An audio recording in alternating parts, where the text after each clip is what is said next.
106. Giant Bishop. In the evening, Klein sat down on a reclining chair in his activity room. Warmed by the fireplace, he picked up the information that Isengard's assistant had just delivered. As soon as his idea received praise from the great detective in the morning, Kaslana immediately claimed that she needed the same piece of information.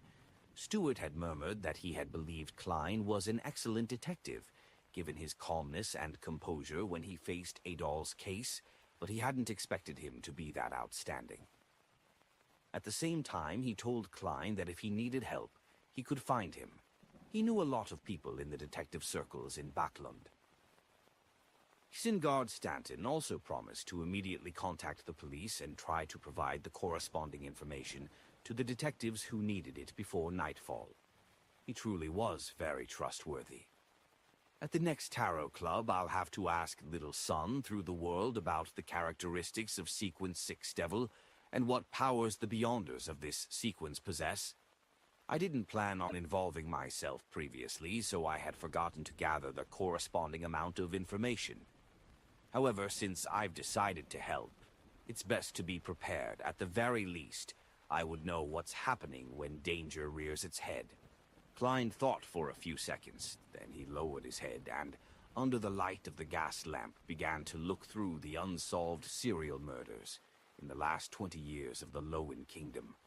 There were fewer than he had expected.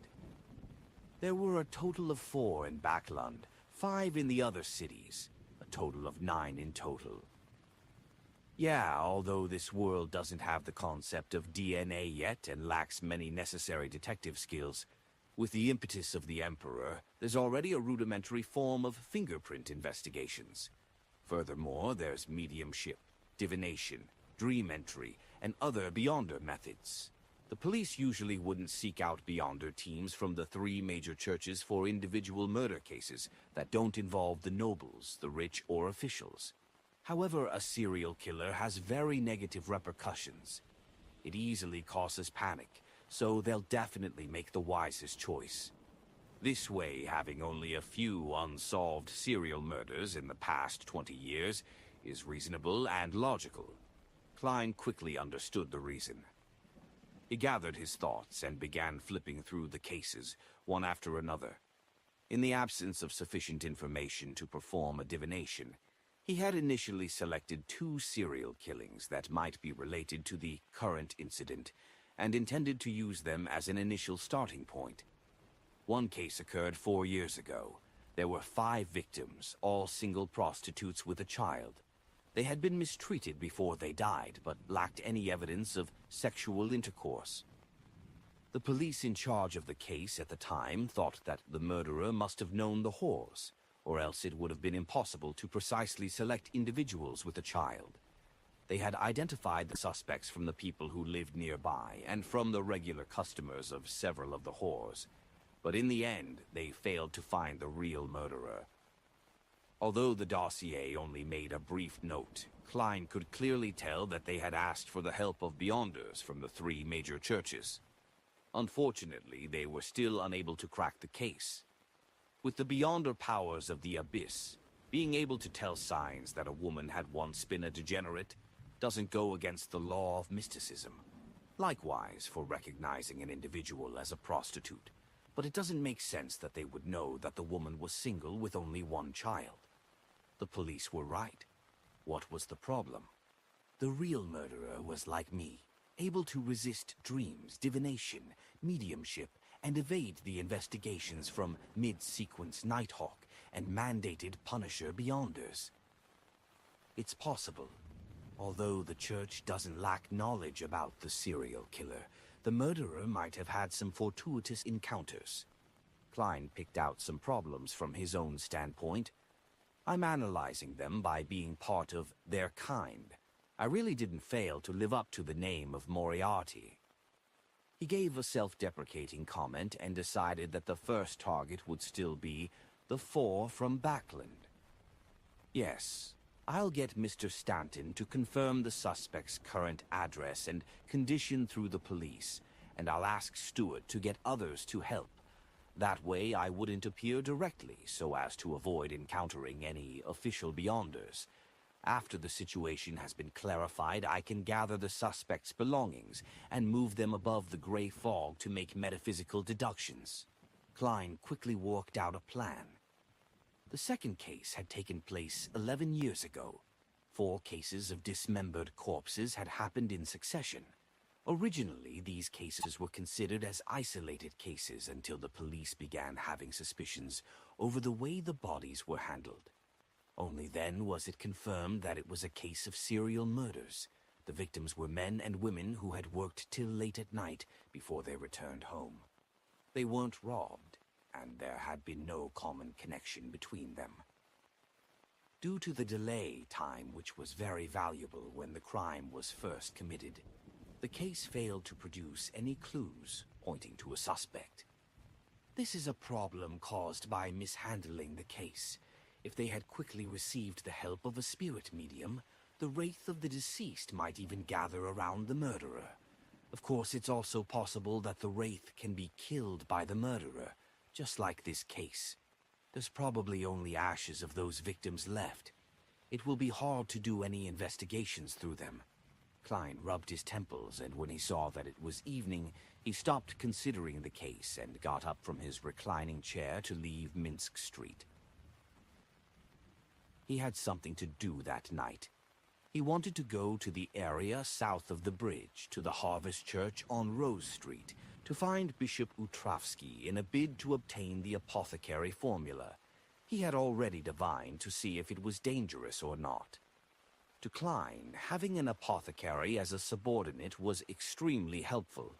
He could get injured or fall sick. He could encounter enemies who could harm him, and an apothecary who he could find at any moment would be someone he could rely on. After making a detour to Eastborough, Klein disguised himself and took the steam metro to cross the Tussock River and arrived at the district south of the bridge.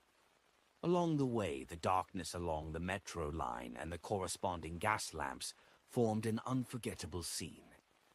While on the public carriage, Klein came to Rose Street and found the tiny Harvest Church, which was easily recognizable. The golden cathedral had a more striking steeple and a sacred emblem of life engraved on its outer wall. It was a baby surrounded by the symbols of wheat, flowers, and spring water. It stood out from the surrounding buildings. At that moment, the cathedral's lights were dim, and there wasn't a single devotee inside. Klein sneaked in from the side, carefully dabbing his face with paint, rather than relying solely on his ability to create illusions. In the hall of the cathedral, rows of pews were arranged neatly. Right at the top, at the front, there was a large sacred emblem of life. Candles were lit on both sides of it. A tall man in his 40s or 50s, wearing a brown clergyman's attire, sat in the front pew. Just by sitting there, he was like a small mountain, giving off an extremely oppressive feeling. The man wore a bishop's bonnet, and his eyebrows were light and thin. There were obvious wrinkles at the corners of his eyes, his cheeks, and the corners of his mouth. He had his eyes closed tightly, his hands clasped as he pressed them to his chin, as if in the most pious of confessions. Suddenly he opened his eyes, revealing a patch of light blueness. "The Mother's Church will not reject anyone. Why didn't you take the main entrance?" The 40 to 50-year-old man didn't raise his head as he spoke in a low and gentle voice. "Are you Bishop Utravsky?" Klein walked out of the shadows. The tall man in the brown bishop's attire replied gently, "I prefer to be called a father, Father Utravsky." "All right, Your Grace." Klein deliberately laughed. "Your name and your height tell me that you're from Fasak. Why do you believe in Mother Earth?" Bishop Utravsky raised his head slightly and stared at the sacred emblem of life ahead of him and said with emotion, "I was born along the coasts of Mitsisha, Indau. I was a man who was passionate about combat and killing. Indau," He really is from the Fey-Sac Empire. Klein nodded indiscernibly. Mid-Seashire was the natural border between Lowen, Intais, and Fey-Sac. The east coast belonged to Lowen. Most of the west coast belonged to Intitis. And to the north were the famous port cities of the Fey-Sac Empire, such as Indau.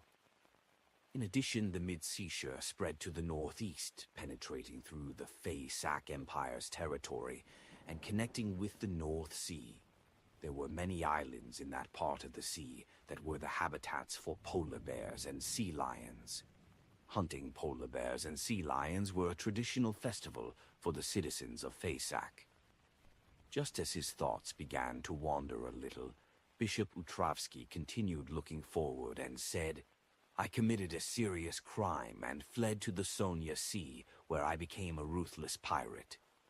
I was lucky enough to meet a missionary of Mother Earth before I fell into the true hell of the soul. After that day, I understood the value of life, understood the charms of all living things, and gained the joy that stems purely from life itself. I swore in front of the Mother Earth's sacred emblem that I would spread her faith in other countries to make up for my bloody past.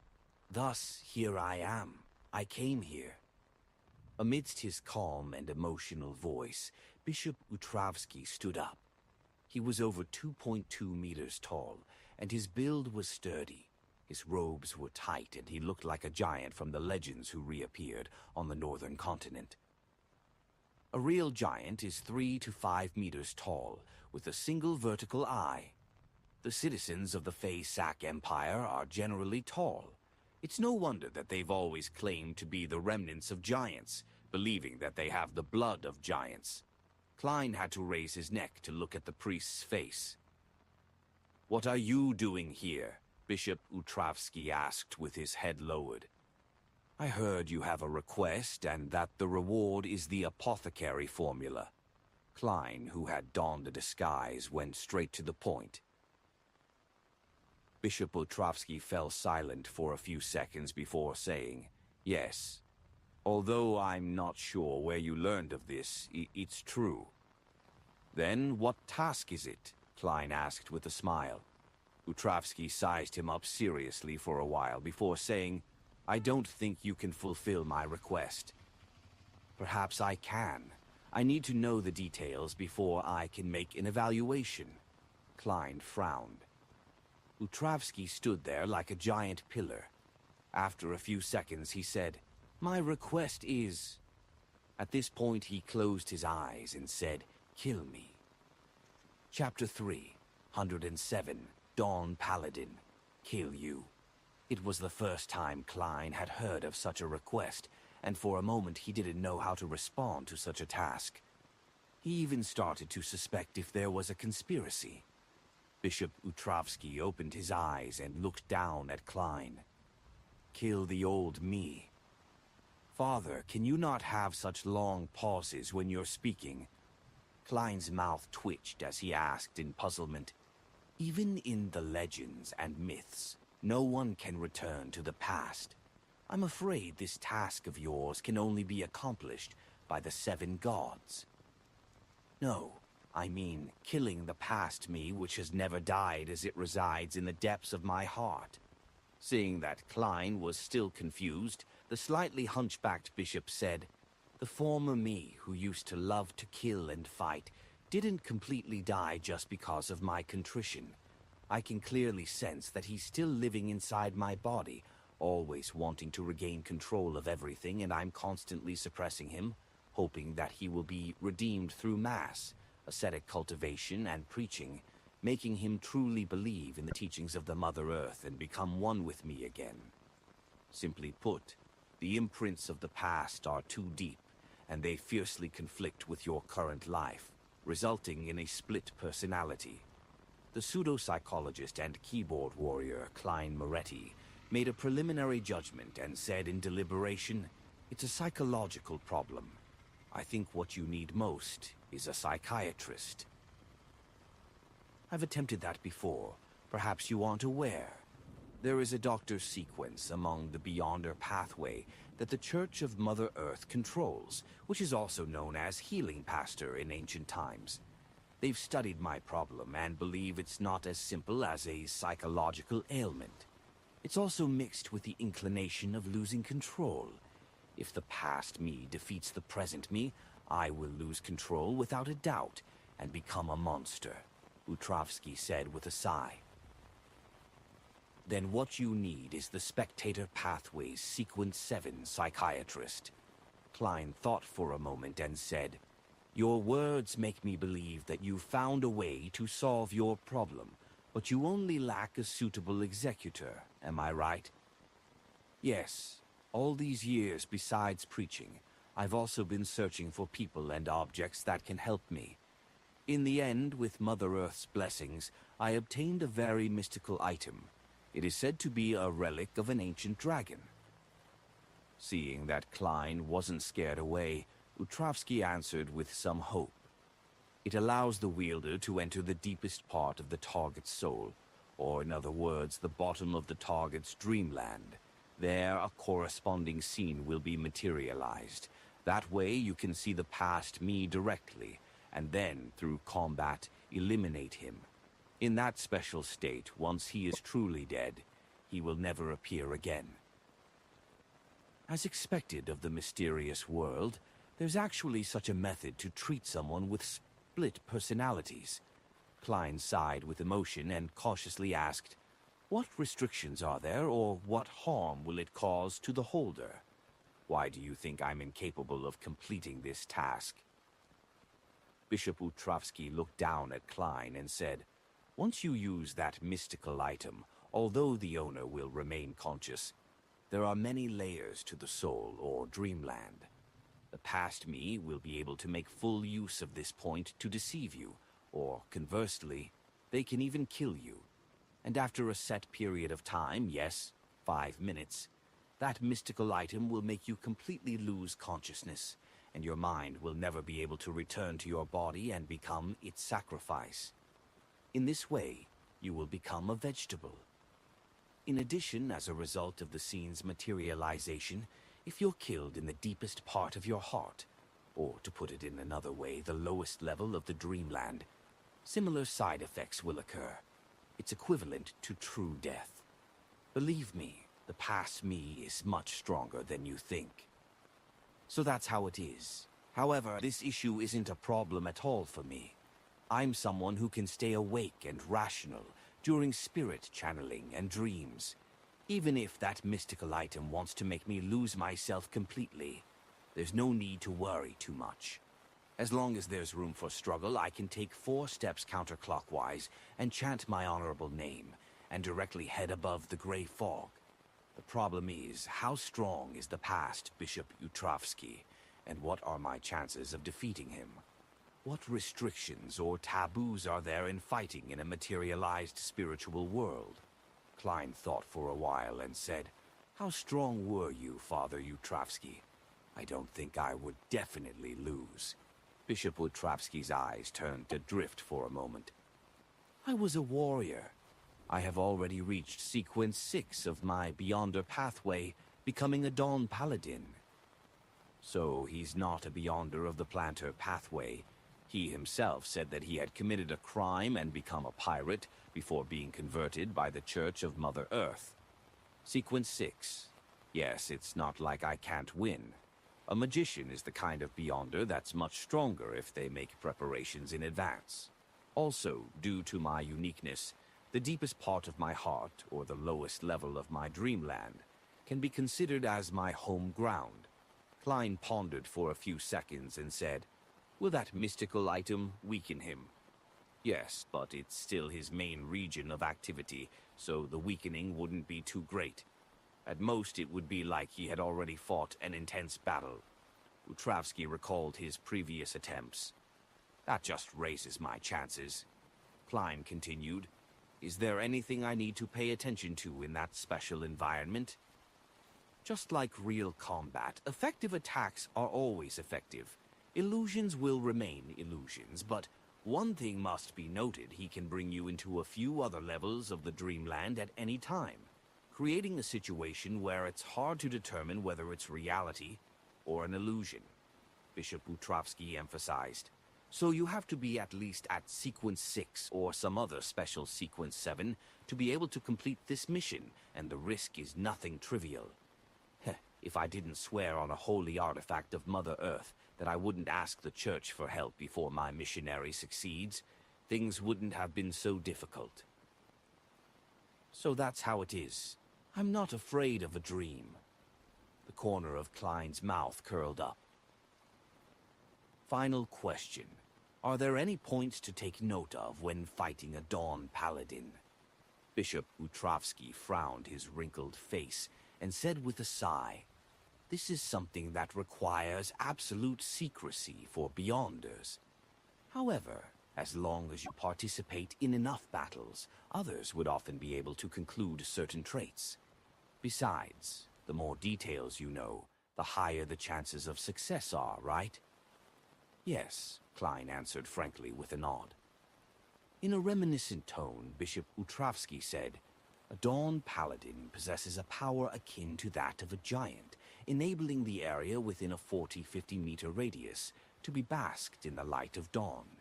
Such light can not only dispel illusions, but it also has the special ability to exorcise wraiths and specters, and it can even weaken evil spirits. They can conjure dawn armor around their bodies, which would be equivalent to specially forged full-body armor that doesn't weigh anything or inhibit their motion in any way. If destroyed, recovery would require a certain amount of time. He can also conjure different weapons. The strongest weapon would be a two-handed rapier. It's often called the Sword of Dawn. It's sharp, solid, and each strike has a purification effect. Apart from that, Dawn Paladins have a type of Beyonder power to create a hurricane of light. It can directly destroy a person's body, eliminate wraiths, and damage evil spirits. There aren't a lot of Beyonder powers, but they are my natural enemy. They have high offensive strength and defense, and they're not afraid of illusions. The only good news is that, other than for facing wraiths and specters, the mysteriousness of a Dawn Paladin is very low." Klein listened as he simulated a combat situation in his mind, searching for the most reliable way to deal with a Dawn Paladin. The level of mysteriousness he was referring to implied strangeness, unpredictability, unfathomability, and incomprehensibility. Bishop Utrovsky looked at him quietly. He didn't press him or drive him away. After gradually formulating a plan, Klein raised his head, looked over, and said, "Perhaps I can give it a try, but I will need to leave for a few minutes to confirm that you're not lying." Bishop Utrovsky replied with a slightly stunned voice as, "No problem. However, I must remind you once again, although I don't know where your confidence stems from, do not belittle the past me. He's extremely skilled in combat. I wouldn't joke with my life." Klein pressed his hand to his chest, bowed, and stepped out of the Harvest Church. He found a secluded spot and quickly went above the gray fog to make a divination. After obtaining an answer that there was a certain danger, but at tolerable levels, he immediately returned to the real world. From the beginning to the end, it only took him about 10 to 20 seconds above the gray fog. Following that, Klein returned to the Harvest Church and said to Bishop Utrovsky, who stood in his original spot, "I'll take this commission." Bishop Utrovsky stared at him intently before slowly saying, "If you succeed, not only will I give you the apothecary formula, but I will also gift you a mystical item without much of a negative side effect." Klein was taken aback at first before he sincerely praised, "Father, you truly are a generous person." Bishop Utrovsky didn't say another word. He took a strange candle from a concealed pocket in his brown clergyman's tunic. The outer layer of the short candle seemed to be wrapped in a layer of human skin, but there were also several bumps on it. Its wick was about the length of a finger segment and was entirely black in color. It was covered in tiny, densely packed, scale-like patterns. "Ignite it with your spirituality." Utrovsky handed the tiny, strange candle to Klein. Instead of following his instructions, Klein took out a matchbox, took out a few of them, and put them in his trouser pocket. He lit and blew out a few other matchsticks before throwing them at various corners of the cathedral. Then he adjusted the positions of the paper figurines, paper notes, long strips of paper, Azik's copper whistle, and various charms. This was in preparation for the worst-case scenario that he could imagine. After all of this was done, Klein snapped his fingers, causing a blue-colored flame of spirituality to appear. Sizzle! He held the flame close to the top of the tiny candle and watched the black wick light up. Nothing seemed to change, but Klein was acutely aware that he had entered the world of the mind. Directly in front of him, he saw Bishop Utrovsky still standing in his original spot. His sturdy body, which was more than 2.2 meters tall, gave off a sense of oppression. The repentant bishop looked down at him, his facial muscles contorting. Following that, his expression became abnormally ferocious. Soon after, Klein discovered that the surrounding light and shadows were rapidly transforming, and it felt like he was experiencing a real, intense battle. "Pa!" At the end of the battle, Bishop Utrovsky fell heavily to the ground. His breathless body had blood flowing profusely.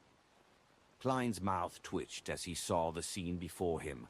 With a clear mind, he silently evaluated. What a professional performance. But I know that this is a dream within a dream. Chapter 3, 108, A Prepared Magician. When Klein looked down again, he could no longer see the strange candle wrapped in human skin. Instead, a faint, slightly sweet scent kept lingering around his nose. Ignoring the Bishop Utrovsky's body that was lying down in a pool of his own blood, he took out his matchbox and lit one matchstick. The blood on the ground disappeared as soon as the spark was produced, and the messy church hall became tidy once again. The gargantuan Utrovsky slowly got up, looked down at Klein, and said with a twisted face, "It actually didn't have any effect. It's no wonder that you dared to accept this task. However, this is your misfortune. I didn't actually want to kill you." As he spoke, the candlelight on both sides of the cathedral began to flicker visibly. The entire hall suddenly brightened, but it was mild and not blinding. It was as if the morning sun had just come in. The invisible spirit quickly vanished, and Klein, without a word, threw the match, flexed his cheeks, and simulated a sound. Bang! An invisible air bullet shot out and struck Bishop Utrovsky heavily in the chest, producing a resounding sound. However, the giant bishop had at some point equipped a set of silver armor that covered his entire body. It included gauntlets, breastplates, and a helmet. At that moment, a spiderweb-like crack appeared on the silver metal at his chest, but it didn't completely shatter. It even began to slowly recover. Bang, bang. Klein produced a series of sounds, creating 2 air bullets that followed one after the other, sending them towards the enemy's chest in a bid to completely destroy the enemy's defenses with a continuous barrage of attacks. However, he saw that in Bishop Utrovsky's hand was a heavy, wide rapier, looking as if it was condensed from light. Using it, he deftly blocked the 2 air bullets, producing 2 sounds which were almost impossible to distinguish. Creak! Utrovsky took 1 step forward, and the cathedral seemed to shake. At the same time, his 2-handed rapier swept down at Klein in a gesture that looked as if it was going to shatter the building. Before the sword arrived, the wind that it carried with it almost caused Klein to lose his balance. Such terrifying power. As this thought flashed through his mind, Klein deftly jumped to the side and bent over, ready to roll on the spot. Bang! The two-handed rapier in Utravski's hands smashed into the ground, shattering the stone slabs and causing cracks to spread rapidly in all directions. Screech! He dragged the rapier along the ground as he switched from a vertical slash to a horizontal sweep, causing sparks to fly. This move was meant for opponents who love to roll. Just as Klein was about to hit the ground, the image of himself being struck by the two-handed rapier appeared in his mind. He quickly swung his arms and reached out with his palms. He lightly pressed and once again leaped into the air. Whoosh! The resulting wind blew across the dust on the ground, and the terrifying rapier flattened the nearby pews. However, before Klein could counterattack, the giant bishop chained his attack without any pause. 1 strike, 2 strikes, 3 strikes, 5 strikes, 6 strikes, 7 strikes. Utravski seemed to possess extremely robust stamina. His unceasing storm-like attacks lasted for dozens of seconds.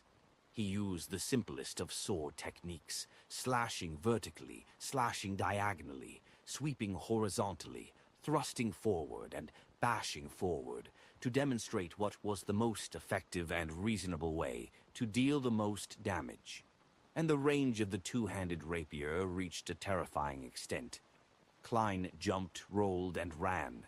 He didn't have the opportunity to use his powers and appeared rather pathetic. If it wasn't for the matches that he'd thrown ahead of time in different corners of the cathedral, and how the candle on both sides of the altar had yet to be extinguished, allowing him to flash, he probably would have been slain by his enemy. As expected of a Beyonder job that's adept at combat. No mistakes, no weaknesses. Klein didn't panic because of this. Amidst his rolling and dodging, he constantly looked for any flaws that the enemy had, waiting for his attacks to reach a moderate stage. Finally, he discovered a problem with Utravski's sword techniques. The two-handed rapier was too long and too large, and it had an obvious flaw in close combat. With this thought flashing in his mind, Klein took advantage of the rapier's vertical slash to roll forward to the left, and then, with a push of his palm, he quickly rolled to the spot between Utravski's legs. As a half-giant who was over 2.2 meters tall, Utravski would have his legs spread apart from simply standing. His silver crotch was clearly visible. As soon as he rolled over, Klein's left hand reached into his pocket, pulled out a long piece of paper, and turned it into a sharp and hard cane. He then inserted it into the gap at the side of the enemy's crotch, stabbing into the body of the giant bishop. This would be a fatal blow. However, at this moment his heart trembled. The image of a rapier stabbing down as boundless light, forming a terrifying storm, engulfed his entire body, appeared in his mind. A trap! Utravski's trap! Klein didn't hesitate. He pressed his right hand down, jumped forward through the gap between the legs of the giant bishop's legs, and arrived behind him. By the time he finished this set of motions, Utravski was holding the hilt of his sword with both hands, bending his waist and lifting his sword up to thrust straight down into the stone slab in front of him. With a cracking sound, rays of light surged out of the sword's body like the first rays of dawn. They turned into a hurricane and swept across the surroundings. Without a sound, the stone slab disappeared from where Klein had been, and the earth beneath it became nearly 10 centimeters thinner. The silver armor on his legs and crotch was also damaged, shattering inch by inch and revealing his skin. His trap was to sustain damage in exchange for the death of his enemy. At this moment, Klein, who had leaped behind Bishop Utravski, finally found an opportunity to counterattack. He twisted his body mid-air, puffed out his cheeks, and simulated gunshot sounds at the back of his enemy's head. Bang! Bang! 2 air bullets hit the back of Utravski's head in quick succession, shattering the silver metal in that area and then splitting it into pieces, exposing a completely unprotected area.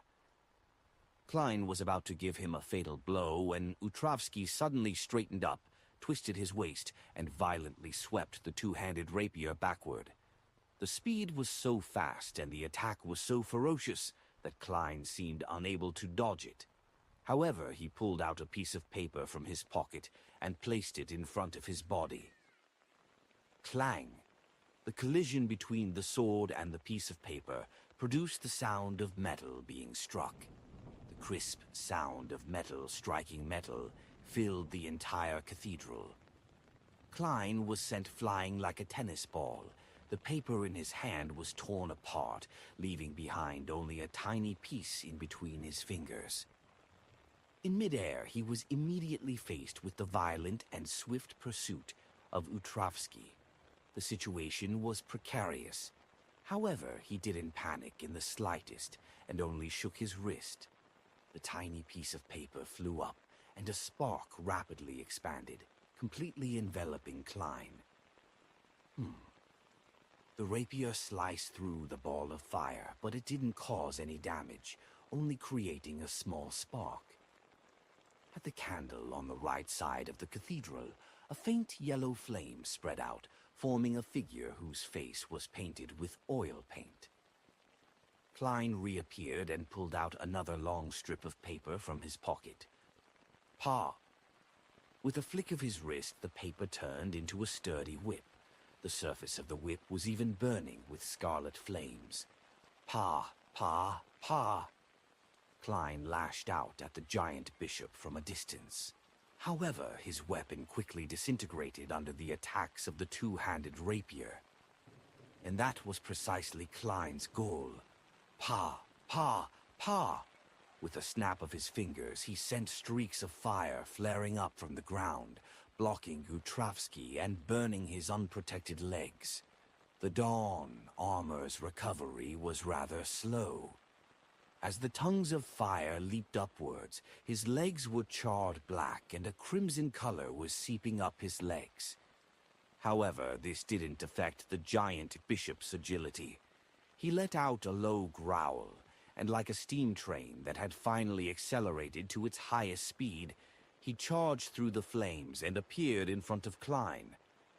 This speed was unbelievably fast. Soon after, the two-handed rapier in Utrovsky's hands cracked, turning into spots of light that swept forth in all directions. Almost instantly, Klein fell into a situation of certain death. The matches he kept on him were ignited, and an intense flame engulfed him. However, this wasn't as fast as the hurricane of light. Just as the scarlet red flame appeared, it was immediately engulfed. Klein's body was torn asunder as it was reduced to shreds, but they ended up losing their thickness and turned into bits of paper. Behind Utrovsky, a column of scarlet red flames flared, and Klein stepped out.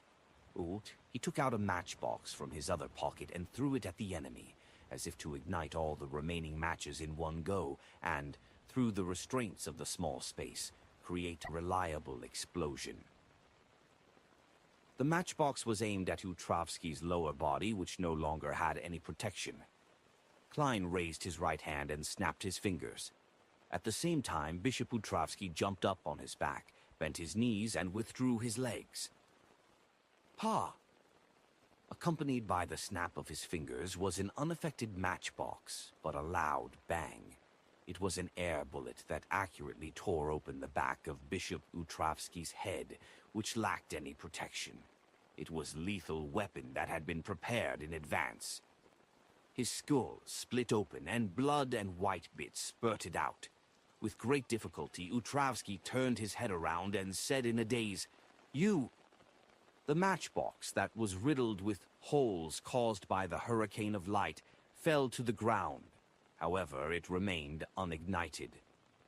Klein laughed and replied, "I've never said that snapping my fingers could only be used to control flames and not shoot out air bullets." "Look! Pa! Pa! Pa!" He snapped his fingers repeatedly, allowing one air bullet after another to hit Utrovsky in the head, shattering his helmet and cracking his head. Bam! Utrovsky stopped breathing and fell heavily to the ground, shaking the cathedral hall slightly. "Ah!" Klein turned and snapped his fingers again. The box of matches on the ground exploded, transforming into a scarlet flame that buried Utrovsky's gigantic body. Klein didn't attempt to sense the existence of the candle, but instead he relied on his own clarity of mind to force himself out of the lowest level of his mind. Behind him, the corpse was wrapped in scarlet flames as the world around him disintegrated bit by bit. Chapter 309. Choosing, 1 out of 2. The illusory feeling passed, and Klein saw the strange candle in his hand again, along with its black wick and palish white flame. The damage of the Dawn Paladin, the shattered ground, broken pews, and the sliced candles had been restored to their pre-battle state. It was hard to tell where they had been damaged. At some point, Bishop Utrovsky, who had been standing opposite him, had taken a seat in the front pew, his back bent forward and his head buried in his hands. His hands were pressed to his temples. Drip, drip. Sweat trickled down his face and spread out from his feet. The ground was already completely wet. When he sensed that the strange candle had been extinguished by Klein, he shuddered and raised his head to meet Klein's eyes. His slightly turbid eyes were filled with tears, and his wrinkled face was streaked with tears. However, his eyes were filled with emotion, joy, and clarity. If it was said that this giant bishop previously appeared tall and heavy, then all that was left of him now was the heaviness of his body, but without the heaviness of his spirit. At this moment, Klein felt like he was looking at a newborn baby. Those tears were proof of new life. The corners of Utrovsky's mouth curled up slightly as he smiled kindly. "You're much better than I expected. No, this is because I gained sufficient understanding in advance and made the appropriate preparations. As for the past you, not only were you unsure of your opponent's strengths, you were also greatly weakened. If I were to fight against you in the real world, I would be considering how to escape," Klein calmly replied. A prepared magician and an unprepared magician are very different concepts, he added silently in his heart. Bishop Utrovsky didn't dwell on this problem. Brimming with relief from head to toe, he said, "Thank you, my friend. According to our agreement, I'll give you the apothecary formula. I'll also give you an additional mystical item." As he spoke, from his pocket he took out what looked like a combination of a needle, a tube, and a container. "You have 2 choices. This is one of the 2 choices you have. When I got it, I didn't know its name, and I never thought about naming it either. You're able to use it to draw out a tube of blood, your own blood. At a critical moment, you can transfuse it back into you. That way, your fatigue will disappear. Your ailments and injuries will be alleviated, and your strength, speed, balance, and other attributes will all be greatly enhanced." Bishop Utrovsky pointed to the object in his hand. "What about its limitations and latent dangers?" Klein asked rationally. Utrovsky looked at the mysterious patterns on the needle and tube, and explained in detail. "After drawing out a tube of blood, you'll be weakened for a full 12 hours, and during those 12 hours, transfusing the blood back into you wouldn't have any effect. Of course, the specific time limit isn't that precise. It increases or decreases according to your body's condition. In addition, it's best not to use it too often, not more than once a week. Otherwise, not only will the transfusion bring you power, but it will also temporarily make you lose your rationality. And the short period when you have your blood drawn and turn weak will become your characteristic. In addition to these, it also has a problem. If you carry it around for more than half an hour, you'll become a little neurotic." Fortunately, Bishop Utrovsky didn't previously draw his blood. Otherwise, if the past him can transfuse his blood, my chances of winning would have been very, very low. This was the first thought that flashed through Klein's mind. He frowned and was rather worried about the negative effects of the mystical item. Regardless of whether it was a temporary loss of rationality, a 12-hour period of weakness, or a change in his mental state, these were all hidden dangers that didn't seem too problematic. But after seeing rampagers and hearing the ravings of an evil god, Klein believed that a Beyonder's mental state was very important. If one's mental state remained at a nadir for an extended period of time, or if there were frequent anomalies, it would easily cause the phenomenon of losing control to happen. This was the same even if a Beyonder had grasped the acting method. "What's the second choice?" Klein said after 2 seconds of silence. Bishop Utrovsky took out a simple brass key from his other pocket and smiled. This is called a master key. It can help you open any lock which doesn't contain mystical powers, as well as a small number of locks that are augmented with Beyonder effects. And in a place without any locks or doors, it can open a passageway that doesn't belong to reality. The premise is that there are no restrictions by Beyonder powers, and the barriers aren't too thick. Its spirituality is completely restrained.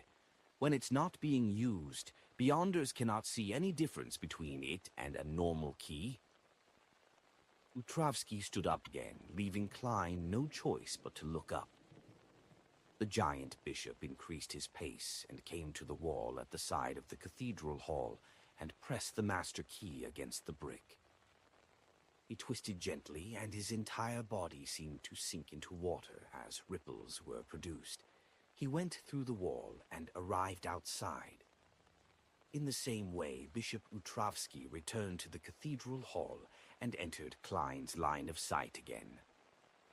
"Have you decided on the mystical item?" the tall priest asked with his head lowered. What are the latent dangers of the master key?" Klein asked after some deliberation. Bishop Utrovsky smiled warmly and said, "The person carrying it will occasionally get lost. According to what someone told me, one gets lost at random." "Lost? I'm a seer with spiritual intuition," Klein mumbled, and his mind gradually came to a decision. After a few seconds, he said, "I want the master key." He didn't want his mental state to be affected, and he didn't want to accumulate the risk of losing control. What a pity. What I want the most is that weird candle. It's akin to the deepest part of a soul, the lowest level of a dreamland. That's equivalent to my home ground. He sighed in his heart. "All right." Bishop Utrovsky handed the simple brass key to Klein and took back the strange candle wrapped in human skin. While Klein was examining the mystical item, Utrovsky pointed at the back and said, "The apothecary formula is in that room. I'll go get it. Wait here for a while." Klein nodded in response. Taking advantage of the moment when Bishop Utrovsky's figure disappeared from the hall, he took out a penny and divined if he had been lying about the master key. After receiving an acceptable answer, he walked to the wall in front of him where a row of candles were placed and pressed the ancient brass key against the hard wall. As he injected spirituality and turned the key, Klein's vision suddenly blurred and then became clear. At that moment, there were no longer burning candles filling his vision, nor were there neat pews and straight walls. There were only withered grass and muddy land strewn with a bit of garbage. To the side, it led out to where a gas street lamp stood. "Oh, I really came out." Klein smiled, nodded, turned, and once again using the master key to successfully return to the cathedral's hall. After more than 10 seconds of waiting, Utrovsky walked in with heavy footsteps, a roll of yellowish-brown goatskin parchment in hand. "You can get an appraisal for this. If there's a problem, you can always find me at the Harvest Church." The giant bishop handed the apothecary formula to Klein. Main ingredients: horn of an adult flying unicorn, 3 grams of a royal jellyfish's venom crystal. Klein swept his gaze, smiled, and replied, "I will confirm its authenticity. For example, divine it above the gray fog," he added inwardly.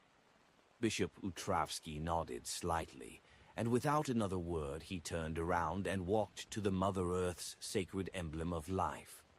He spread his arms wide and chanted in a low voice, "Thank you, source of life. Praise you, mother of all things." Klein put away the master key and the apothecary formula. After Utravsky stopped, he said half-jokingly, "Could it be that my visit was arranged by Mother Earth?" "Why else would you be thanking her for?" The false believer of the Ebonite goddess, Klein, chuckled inwardly. "Yes, everything is arranged by Mother Earth. Otherwise, my request for help wouldn't have reached your ears. I wouldn't be here in Backland either. Nor would I have obtained this mental terror candle," Backlund Utravsky said, with a gentle smile without any signs of anger. Complete and self-consistent believer logic, but Klein suddenly felt that it was impossible to communicate with him. He pressed his hand to his chest, bowed, and said, "Thank you for your generosity. I should leave now." He straightened his body and quickly retreated. He then rapidly disappeared from the main hall of the cathedral and from Rose Street. 10 minutes later, he saw the golden facade of the Harvest Church from another direction, and he couldn't help but twitch his mouth. "I can't go back without divination," he silently muttered to himself. He really wanted to stubbornly rely on his own ability to overcome the fact that he was lost. But his hand, which was faster than his voice, had broken the branches of a tree and made a makeshift dowsing rod. Seeking could be used to seek people as well as items and directions. This time, Klein was able to return home without incident, and he even confirmed the authenticity of the formula and the latent dangers of the master key. The next morning was a Sunday morning. After waking up, Klein ate breakfast, took out a pen and paper, and wrote a letter to Isengard Stanton, asking him to seek help from the police to confirm the current status of the few suspects for the serial murder case from 4 years ago. Back then, the targets were single prostitutes with a child.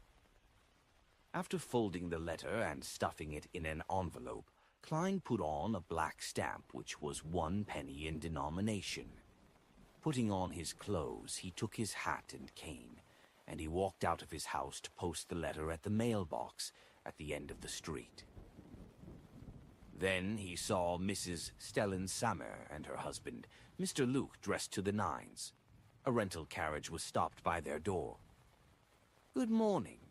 Why are you attending a banquet so early in the morning?" Klein asked with some surprise. Luke chuckled and said, "It's not really a banquet. It's more like us helping out." Mrs. Stalin raised her chin slightly and added, "Mary has successfully entered the National Atmospheric Pollution Council. There will be a grand ball tonight, and we have to help out in advance." Mrs. Mary's wish has been fulfilled. "Impressive." Klein sighed and said with a smile, "Please pass on my congratulations to Mrs. Mary for me." Luke Sammer nodded and said, "You haven't read this morning's paper, have you? All the members of the National Atmospheric Pollution Council have been published. The chairman of the council is Sir Ders Shaw, and the first secretary is Mr. Hibbert Hall. Chapter 310, National Atmospheric Pollution Council. Sir Ders Shaw, Mr. Hibbert Hall. Who are they? I don't know them at all." Acting as though he had no doubts, Klein said half-jokingly, "Let's hope that they can bring blue skies and sunshine to Backlund." Yes, although burning in your own fireplace is everyone's freedom and is a right granted by the law, blue skies and sunshine are more desirable things. Luke Sammer, a member of the Soot Reduction Association, sighed with emotion and pointed to the hired carriage. We should go. Mary urgently needs some help. Stilin Sammer added, feigning a level of restraint. There might be members of Parliament coming to the banquet, from the Backland district or from the kingdom. I can imagine the grandeur of this banquet. Klein flattered politely and watched the Sammers board the carriage and leave. As he turned to head for the post office at the end of the street, a postman in a dark green uniform arrived in a carriage and delivered a letter to his letterbox. A letter for me? Klein pulled out a bunch of keys and casually chose the one that was simple and had a brass color. Kacha. The master key easily opened the letterbox. I just need to have this key on me in the future, Klein mumbled as he took out the newspapers he had subscribed to and the letter. The letter was from Isengard Stanton. He had also looked through the old and unresolved serial murders yesterday, and had picked out the most suspicious ones, and after obtaining a preliminary confirmation from the police department about the present circumstances of the suspects, he had written to Klein, Kaslana, and the other private detectives that were interested in this angle to share his findings. It included the two cases that Klein had focused on. Aye, great detective minds think alike. The letter I wrote just now was for nothing, Klein joked before returning to the living room. According to Isengard, the random murder cases of people who returned late had resulted in a large number of suspects, but the suspect had never been narrowed down. After so many years, it was very difficult, almost hopeless, to try to find a new clue. One of the 4 suspects in the other case was a teenager whose mother was also a victim. A prostitute and single mother who had him as her only child. He had been abused by his mother, had been the police's first suspect, but less than half a year after that case, he had been seriously injured in a gang firefight in East Borough and died in a surgical room at a charity hospital. His body was cremated with people bearing witness before being buried in the cemetery. As such, it was impossible for him to be connected to the current serial killer.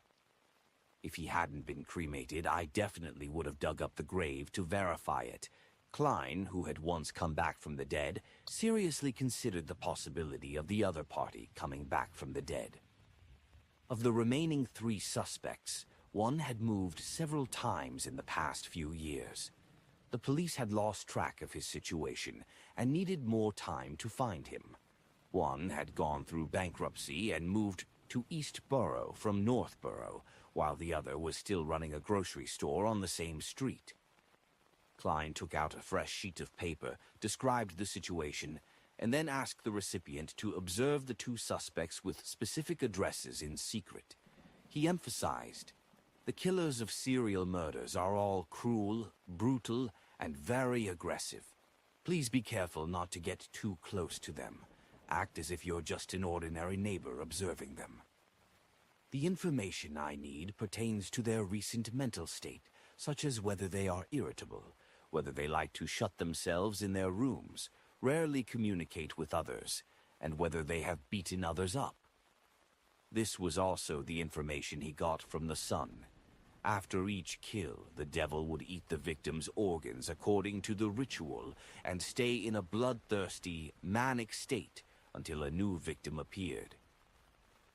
After emphasizing the need to take note of the investigator's safety, Klein folded the letter, stuffed it into a new envelope, and affixed a black stamp to the surface. Then he wrote down the name of the recipient, Detective Stewart, in Empress Barra, the opulent villa of Count Hall. Susie was lying in the corner of the study, looking around as if bored. With a bulging stomach, Count Hall took a puff with his pipe and said to his eldest son, "Do you know why I insisted on having you be on the National Atmospheric Pollution Council?" Hibbert Hall replied thoughtfully, "You wish to influence the formulation of the relevant laws and policies?"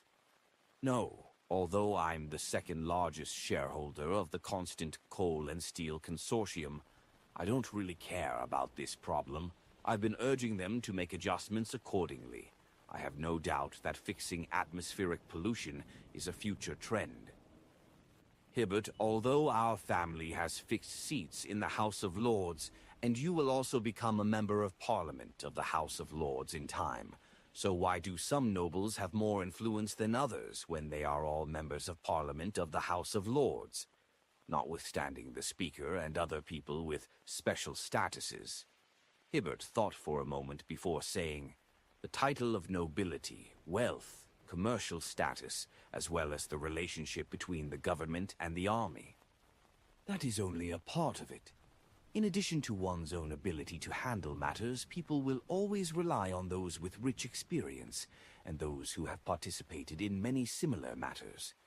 In the future, if you wish to have any achievement in politics, in addition to inheriting a seat, you will also need to try your best at participating in various matters and display the corresponding capabilities. Gradually, your activity will catch the eye of the various members of Parliament. They will slowly find you trustworthy, and that will be the source of your influence. Look at the current situation of the nobles in the Intais Republic, Hibbert. You should understand that with the passage of time and the development of society, the obvious privileges will be weakened, and one's title will become less and less important. It's just a title of honor, and the position and influence of the business world is what you should pay attention to," Count Hall explained in detail.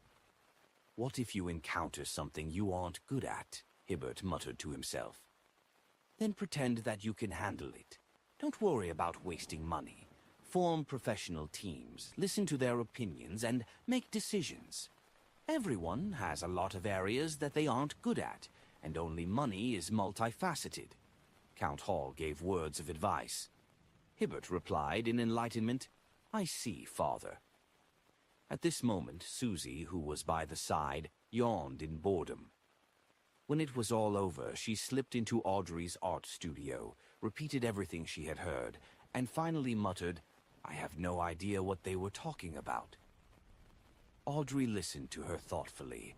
Then she said with a faint smile, "They were discussing a good thing that involves reducing the pungent smell you smell." "Is that so?" Susie asked without fully comprehending it. Audrey didn't answer and thought of something else. She had intended to quietly draw attention to the bad conditions of East Borough, the factory area and the dock area, but in the last two social gatherings, she had found herself unable to find an opportunity. Those nobles, those members of Parliament, and senior civil servants would never even talk about such matters. There was no way to steer them towards that topic, even if she wanted to. On Monday afternoon, Klein returned to 15 Mint Street from the Quelaag Club.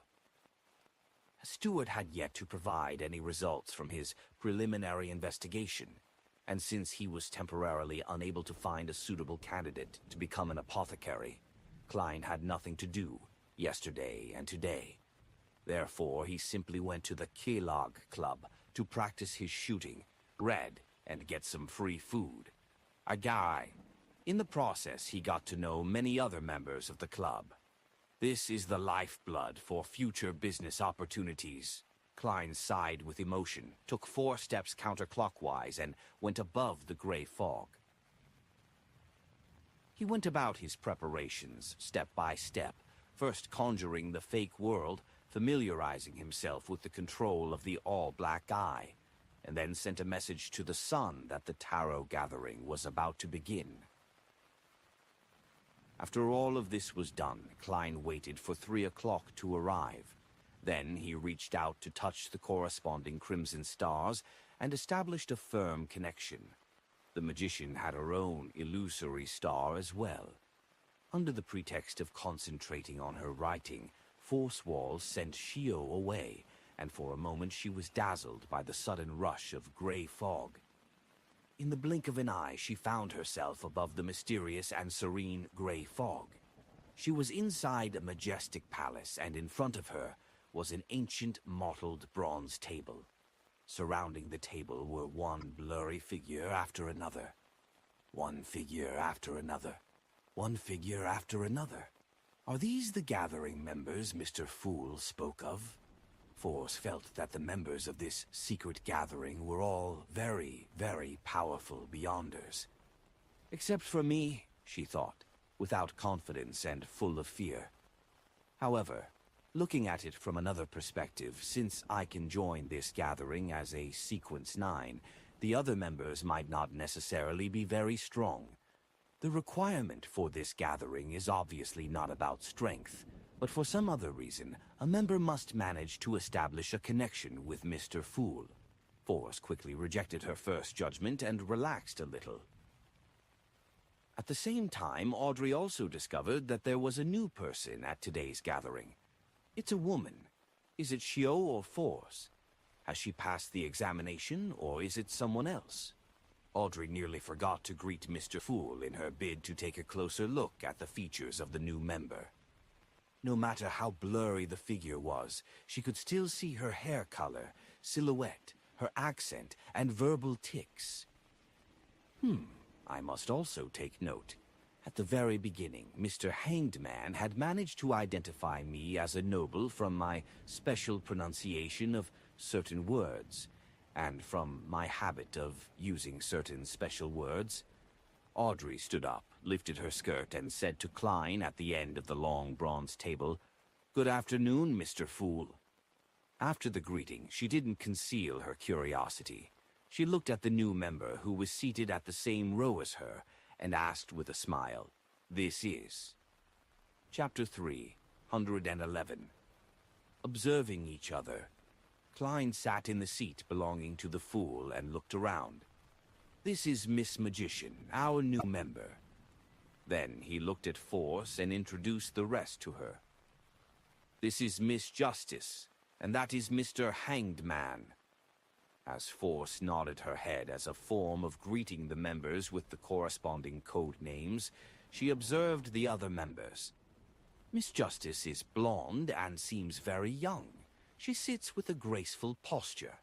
Mr. Hanged Man has dark blue hair, as messy as seaweeds. He doesn't have a very bulky figure, he doesn't like to talk, but when observed by him, it gives me a sense of unease.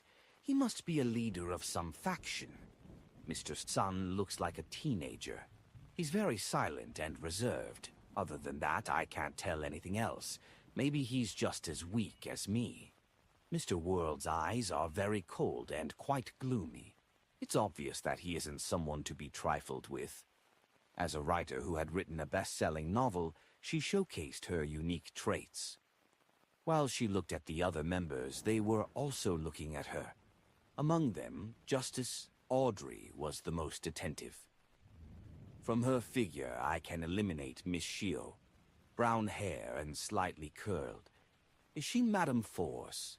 Temporarily, I can't rule out the possibility that Mr. Fool has pulled in someone else. Her pronunciation and the way her mouth moves is the same as her Backlund accent. Her aura and emotional colors match as well. It's unlikely that Mr. Fool will specially create a fake image for the members, right? There's no need for him to hide anything. After a few seconds of sizing Force up, Audrey had nearly superimposed the blurry figure with her impression of Force. If I can find another trait in other areas, I can almost be certain. She waited with interest to verify her Beyonder powers. At the same time, she felt that there was no need to reveal her identity to Force. It would be better to keep some secrets. Yes. Let's see when she finds out. Audrey withdrew her gaze, producing a faint smile on her face as she quietly watched from the sidelines. At that moment, since there were no new Roselle's diary entries, Klein controlled the world and said, "I want to know about the Devil and Guardian sequences." He was certain that the Sun knew the details of Sequence 6 Devil because he had previously mentioned Devil studies, and in order to not expose the fact that he was investigating a series of murders, he had deliberately added the Sequence 5 Guardian of the God of Combat pathway, also known as the Giant Pathway. It was the mainstream path for Beyonders in the City of Silver, so it was impossible for the Sun to be unaware of it. As for the corresponding Sequence 9, Warrior, Sequence 8, Pugilist, and Sequence 7, Weapon Master, Klein had long since learned of the details from the Nighthawk's confidential information. As for information regarding Sequence 6, Dawn Paladin, he had just learned of its information from Bishop Utravsky. Therefore, the only thing that he could ask and be willing to pay a price for without wasting money was Sequence 5 Guardian. In addition, he didn't directly ask the Sun, but instead issued this request to everyone, because according to the way things had developed, it was impossible for the world, who had just joined the Tarot Club, to know that the City of Silver held the Giant Pathway. If it's just the Devil Sequence, I know a little about it. Alger, who had some standing in the Church of the Lord of Storms, interjected. Derek Berg glanced at him and, without a thought, straightened his back and said, I'm very knowledgeable about these two sequences. The payment I want is information related to the fallen creator. The equivalence of the two pieces of information will be determined by Mr. Fool. Having said that, he realized that he had not received Mr. Fool's agreement, as he hurriedly turned his head to Mr. Fool to make the request reverently. Son, don't blame me. You were the one who made the request. The corners of Klein's mouth twitched slightly as he said with a chuckle, Sure. Furthermore, when it comes to the understanding of the true creator, none of the ladies and gentlemen present can compare to me, he added boldly in his heart. While they were discussing this matter, the magician Fours was stunned upon hearing the conversation. The Devil Sequence is the Devil Pathway. Which sequence number is it? What is the Guardian Pathway? Which sequence number is it? I've never heard of it. Fallen Creator, the true creator. God, they are actually exchanging information regarding the true creator. That deity is known as the most ancient and powerful existence amongst the deities. What kind of organization did I join? After receiving a positive reply from the Fool, the world said without any hesitation, Deal. I request a private exchange. I really want to hear it. However, I need to be frugal for the time being. There are still 2 more months until the new year. Endure it, Audrey. Audrey blinked her eyes, reluctantly withdrawing her gaze from the sun. Their sights, vision, and spirituality were then shielded by Klein. The world quickly lowered his head and wrote on a conjured sheet of paper his own understanding of the true creator, including standard likeness such as the hanged giant and the eye behind the shadow curtains, including the information that members of the Aurora Order believed that this evil god was the original creator of everything. At the end, Klein had included his impression of the evil god through his interaction with the evil god's spawn, the sensation of the deity's aura, and the sensation when listening to the true creator's voice. Fallen, twisted, bloody, crazy, evil. Then, as Mr. Fool, he gave a comment. This piece of information is slightly more valuable than the information regarding the Devil and Guardian sequences, but the difference isn't that huge. Thank you, Mr. Fool. Derek earnestly received the piece of goatskin and read through it carefully a few times. The thing he was most concerned about was that the true creator was known as the creator of everything. Twisted, fallen, crazy. Derek repeated the words, vaguely able to see the dark tragedy that had engulfed everyone in the City of Silver for more than 2,000 years. Did the Lord not abandon us? It's just that he had gone mad. Derek found himself able to resist using blasphemous thoughts to examine the Lord that created everything, the omnipotent and omniscient God who was worshipped by the City of Silver. It's time for you to answer my question, the world urged in a hoarse voice. Derek restrained his seething and sorrowful thoughts and said after 2 seconds of silence, When different species of creatures consumed the devil potion, They will experience different types of mutation. They will have traits that are unique to them. Which kind of devil would you like to know about? There are actually distinctions. Klein was puzzled. He soon realized one thing. There was a blind spot in his thought process. What if the serial killer wasn't a human but an animal?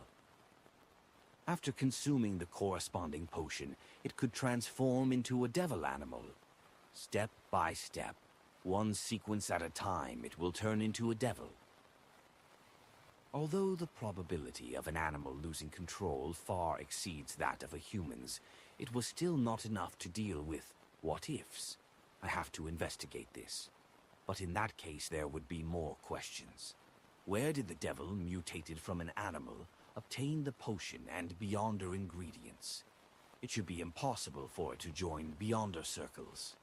Klein maintained his silence and manipulated the world to say, "What I want to know is the common trait of all kinds of devils."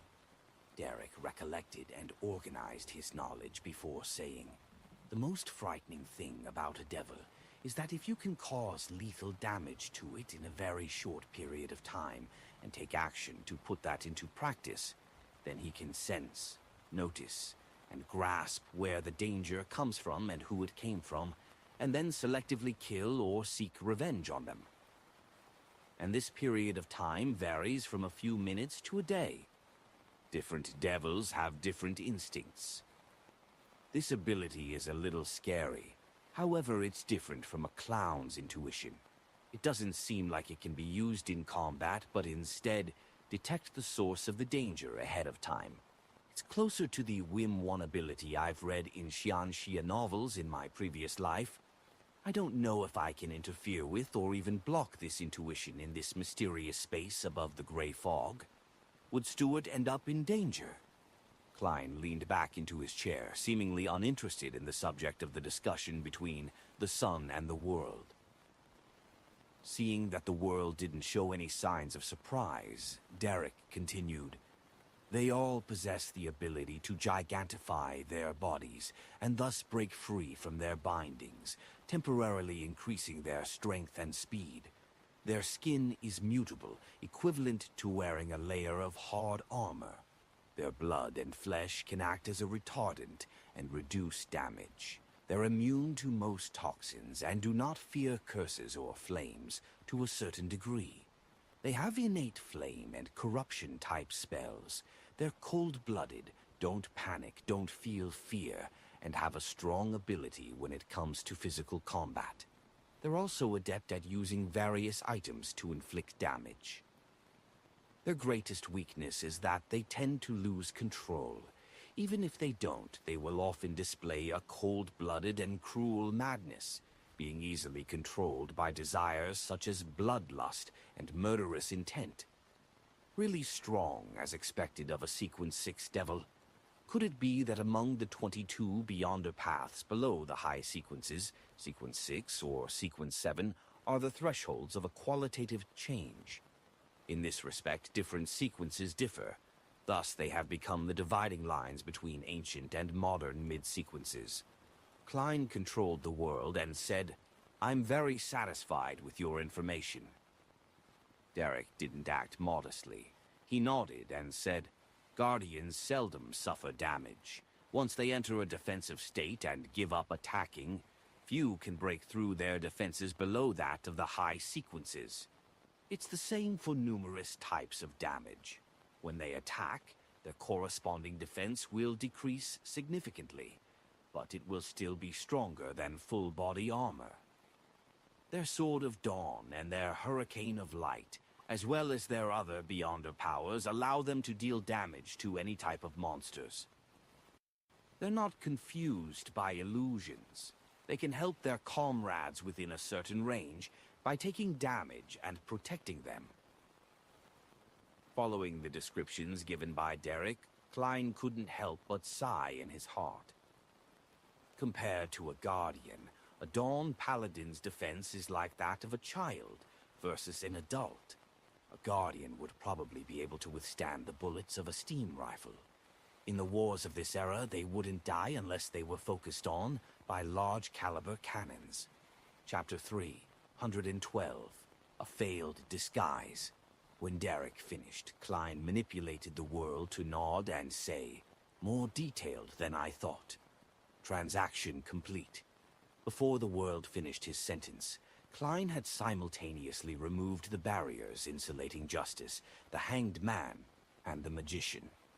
After a few seconds of silence, the world looked around and said with a dark smile, "I don't have any more requests for now." Having a rough understanding of the process and its characteristics, Force was eager to purchase the corresponding Sequence 8 Trickmaster of the Apprentice sequence. She clearly remembered that Mr. Fool had said that the reason she was troubled by the full moon was due to her low natural order of life, and that the pain would decrease with the rise of her sequence. This made Force eager to obtain the next formula. However, it would expose the Beyonder pathway I'm from. When everyone becomes familiar with each other and knows more about each other, exposure will become less of a serious matter. However, for the next few gatherings, I have to conceal that so that the members of the gathering won't be able to identify the real me. After thinking rather calmly for a moment, Force said, "I wish to obtain the formula of Apothecary and Trickmaster. I will pay in cash."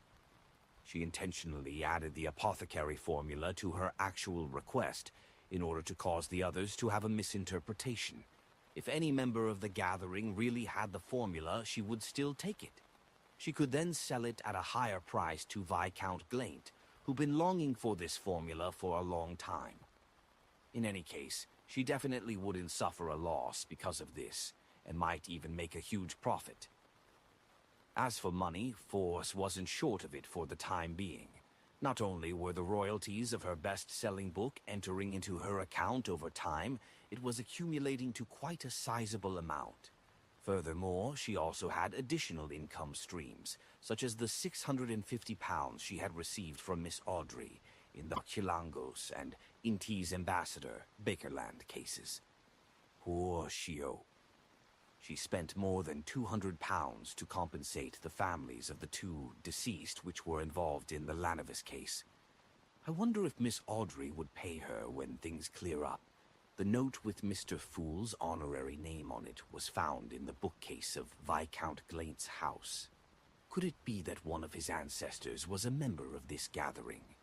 Is this a gathering that has been held regularly for decades, if not centuries? Force's thoughts were suddenly a little distracted. Only 2 seats away from her, Justice Audrey was a little stunned when she heard Force's request for the Apothecary and Trickmaster formulas before she accurately grasped Force's thoughts. She's Force. The Trickmaster is for herself, and the Apothecary formula is to be sold to Glaint. She can also do this to complicate the situation and fool the others. Audrey nodded indiscernibly and was more certain of the magician's identity. She's not of a very high sequence. At best 8, most likely 9. Who knows where Mr. Fool pulled her from, or if she's from a special place. Her accent has the peculiarities of Backlund, but she's not necessarily in Backlund. The hanged man Alger was also observing the newcomer, making sure that she wasn't a threat to him. The son Derek didn't think too much about it. He was just trying to guess whether Miss Magician belonged to the City of Silver, or if she was from the world where Miss Justice and the others lived. Klein cast a look of pity at Miss Magician, not expecting much from her attempt to conceal her identity. When you meet a telepathist who is very familiar with you, you might not be able to conceal your true thoughts, even if you know the other party's ability beforehand and are on guard against it. What's more, you didn't even know anything. The fool, Klein, sighed in his heart for Miss Magician. At the same time, he controlled the world, who said hoarsely, "I have the Apothecary formula. £230. As for the Trickmaster formula, I'll do my best to find it, but I can't guarantee success." There was no contradiction between exchanging the Apothecary formula for money. and using it to groom a useful helper. They could be run in conjunction, so Klein made the world speak first, so as not to be intercepted by the Hanged Man or the Sun. As for the formula for Trickmaster, he only had some ideas. From his point of view, the mystical item, Master Key, was most likely related to the corresponding sequence of Trickmaster's corresponding Sequence 9, Apprentice. If he were able to divine its origins above the gray fog, he might be able to find some clues. Well, actually, the most convenient way is to ask the existence suspected to be Mr. Door who keeps murmuring during a full moon. In addition to asking for help, he probably provides formulas and the acting method so as to make the target stronger and complete difficult tasks. Unfortunately, before the target is strong, they can't even hear his ravings. They will break down and even be close to losing control. This results in a vicious cycle, Klein lamented. Instead of responding to Mr. World's words, Force looked around and saw that the Hanged Man, Justice, and the Sun had no intention of opening their mouths. It was obvious that they didn't know the Apothecary and Trickmaster formulas. Mr. World, please try your best to find the Trickmaster formula as soon as possible. Force fell silent for a few seconds before saying, "As for the Apothecary formula, I plan to buy it now. How should I make the payment?" The other party seemed to be a man from Lowen as well, and he's willing to accept gold pounds. But the gold pound has always been more recognized than the other currencies. As she spoke, Force was also trying to determine the world's background. The world completely didn't mind her sizing him up as he said softly, "You can sacrifice the money to Mr. Fool after you return. That way, the transaction will be closed." The exact sacrificial ritual is sacrifice. Mr. Fool can still accept sacrifices. His life's natural order has reached such a level. No wonder he used that tone to describe the owner of the ravings during the full moon. Force listened and remembered, surprised and shocked, but she also felt that it was a matter of course. After finishing his description, Klein displayed the Apothecary formula in front of the world and had the fake person hand it to Miss Magician. The transaction is witnessed by Mr. Fool, so you don't have to worry if it's fake. I trust Mr. Fool. Force nodded immediately. She spread open the formula and began memorizing it seriously. At that moment, Audrey, who couldn't bear to see her friend go through such labor, commented, "You can seek Mr. Fool's help during the sacrifice to recall the formula. You don't have to memorize it specially. If you encounter any problems, you can also pray to him by reciting his honorable name. Him. Miss Justice is actually using a salutation used to describe deities to address Mr. Fool. Him. Could it be that he is really a he? But why would he be willing to help us in doing such trivial matters? That's not right. As long as the ritualistic magic is done right, the 7 Orthodox gods will also often respond to their believers and complete their requests." Force said to Justice, "Thank you for telling me that. Your name is just like your character." Audrey suddenly felt a little guilty. She suddenly seemed to recall a problem as she hurriedly asked, "Miss Magician, do you know of the acting method?" "Acting method?" Force looked at Justice in a daze.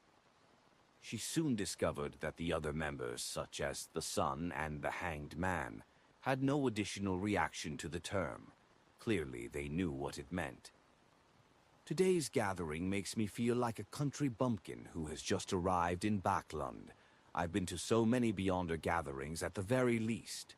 All right?" Force thought, half sorrowfully, half joyously. She couldn't help but want to write a novel with this feeling of hers, naming it Miss Wall's Tour of Dreamland. "You don't seem to know." Audrey made a definite judgment based on Force's reaction and her usual performance. She turned around and looked at the person shrouded in gray fog at the end of the long table.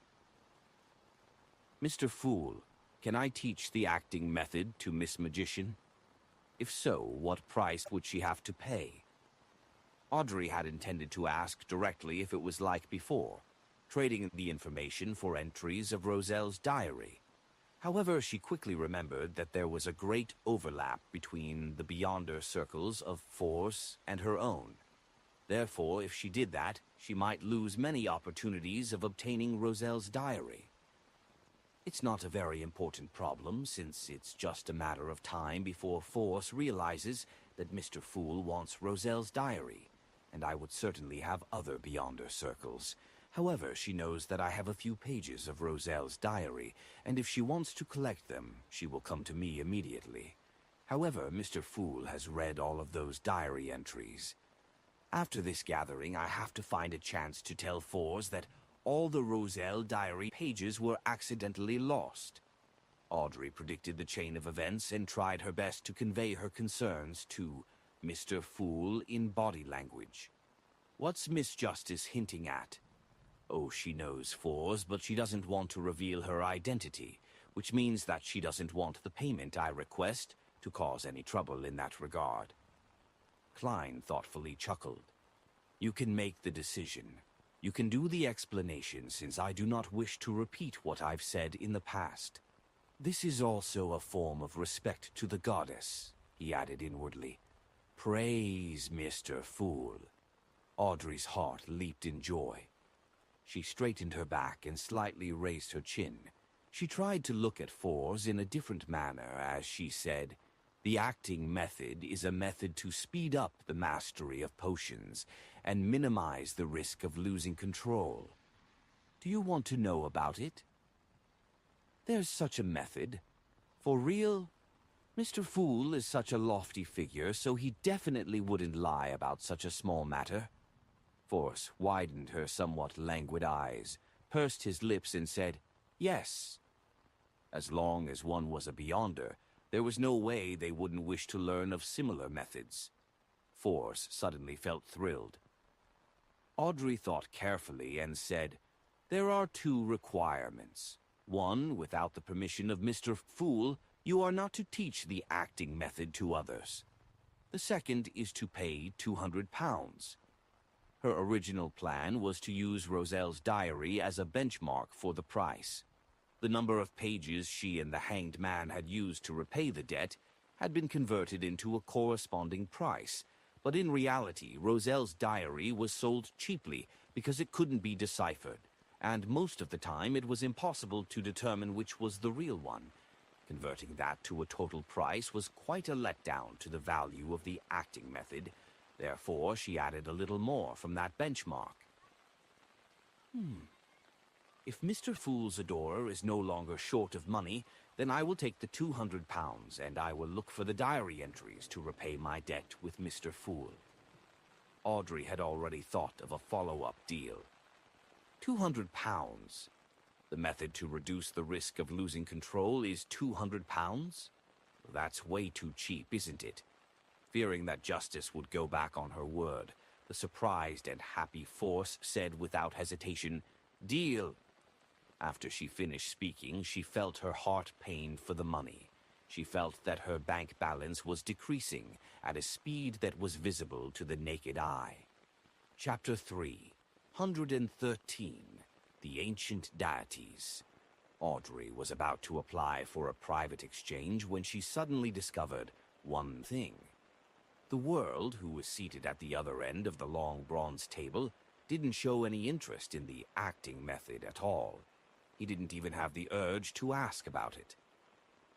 Does he already know about the acting method, or did he consult Mr. Fool privately?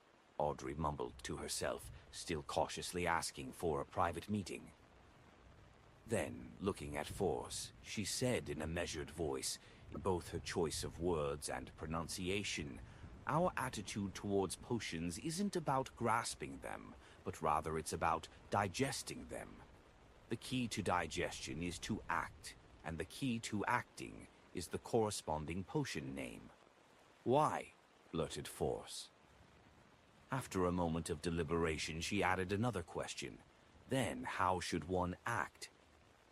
Audrey recalled Mr. Fool's pose and examples, repeating the description of the castle, the guards, the invitation, the disguise, and finally saying, "In short, the goal of acting is to reconcile the body, heart, and soul, bypassing the stubborn resistance of the remnant headstrong psyche of the potion, so as to assimilate and digest it." As a fiction writer, Force had a strong imagination. After Justice was done with her description, she had already sketched out the corresponding scenes in her mind, and she had basically understood what Justice was trying to convey. Is that so? So this is how you eliminate the remnant psyche influence in the potion and reduce the risk of losing control. The more I think about it, the more I feel that this is possible. The bewilderment in her mind gradually lessened, and the feeling of surprise slowly filled her heart. Finally, she asked for confirmation. Was this taught by Mr. Fool? Yes. If not for Mr. Fool, we might have already lost control. Our continued existence is proof of the acting method's effectiveness, Justice praised from the bottom of her heart. Phew, Force exhaled and felt her future brighten with hope. Could this be the fortuitous encounters described in all kinds of novels? This feels so good. However, I shouldn't be careless. Mr. Fool might be a malicious, evil god with deep secrets, Force reminded herself. Immediately, she began to think about an even more important question: how to act as an apprentice. Just from the word alone, apprentice means that one's skills are not mature enough in various aspects. Does this mean that one should still accept guidance and focus on studying? One shouldn't flaunt one's superiority and be arrogant, and one has to understand the insignificance of their own strength. Force quickly let her thoughts wander and didn't realize that the environment for individual communication had been discontinued. At that moment, the son, Derek, looked around silently, gritted his teeth, and said, "I want to know which 7 gods you are talking about, and the general situation regarding them." He couldn't help but ask this question that had been plaguing his mind for a long time. "Oh, I know that." Audrey almost failed to react at first, but she quickly figured out what the son was asking and raised her right hand slightly. At the same time, the Hanged Man and the World also indicated that they could answer. What are they doing? Force looked on blankly, trying to remember what had just happened. After a moment, she remembered the son's question. She then began ruminating over the implied meaning behind his words. It can't be. He actually doesn't know about the 7 gods. Where did he come from? Force looked at Mr. Sun, who was just a teenager. In the northern continent, other than insensible children, there wasn't anyone who didn't know of the 7 orthodox deities. Even the poor who struggled to survive, and the tramps were no exception. To them, the occasional free food offered by the cathedrals was so tempting that the workhouse was a flame of despair. People from the southern continent's colonies? However, there's no need for him to ask such a simple question. Just find a cathedral and ask a pastor or a priest to preach a sermon, and you'll be able to figure out the relevant content. Where does the sun actually live? What a freak. Force looked from side to side while mumbling to herself, but Miss Justice, Mr. Hanged Man, and Mr. World weren't surprised. At that moment, the fog-immersed Klein saw that there were 3 people eager to answer. He smiled and said, "Mr. Sun, who do you want to trade with? What are you willing to pay?" The son. Derek pursed his lips and thought for a few seconds. "I'll trade with each of them individually. Only then can I obtain the most comprehensive information." In the harsh environment of the City of Silver, Derek had matured quite a bit from his previous patrols and clearance operations. He paused for a moment before requesting, "The reward is that you can ask me a question, the kind that I can answer." I agree. I'm very interested in the City of Silver.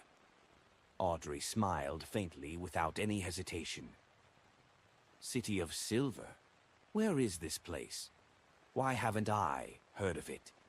Force looked around blankly, feeling completely at a loss as to what they were talking about.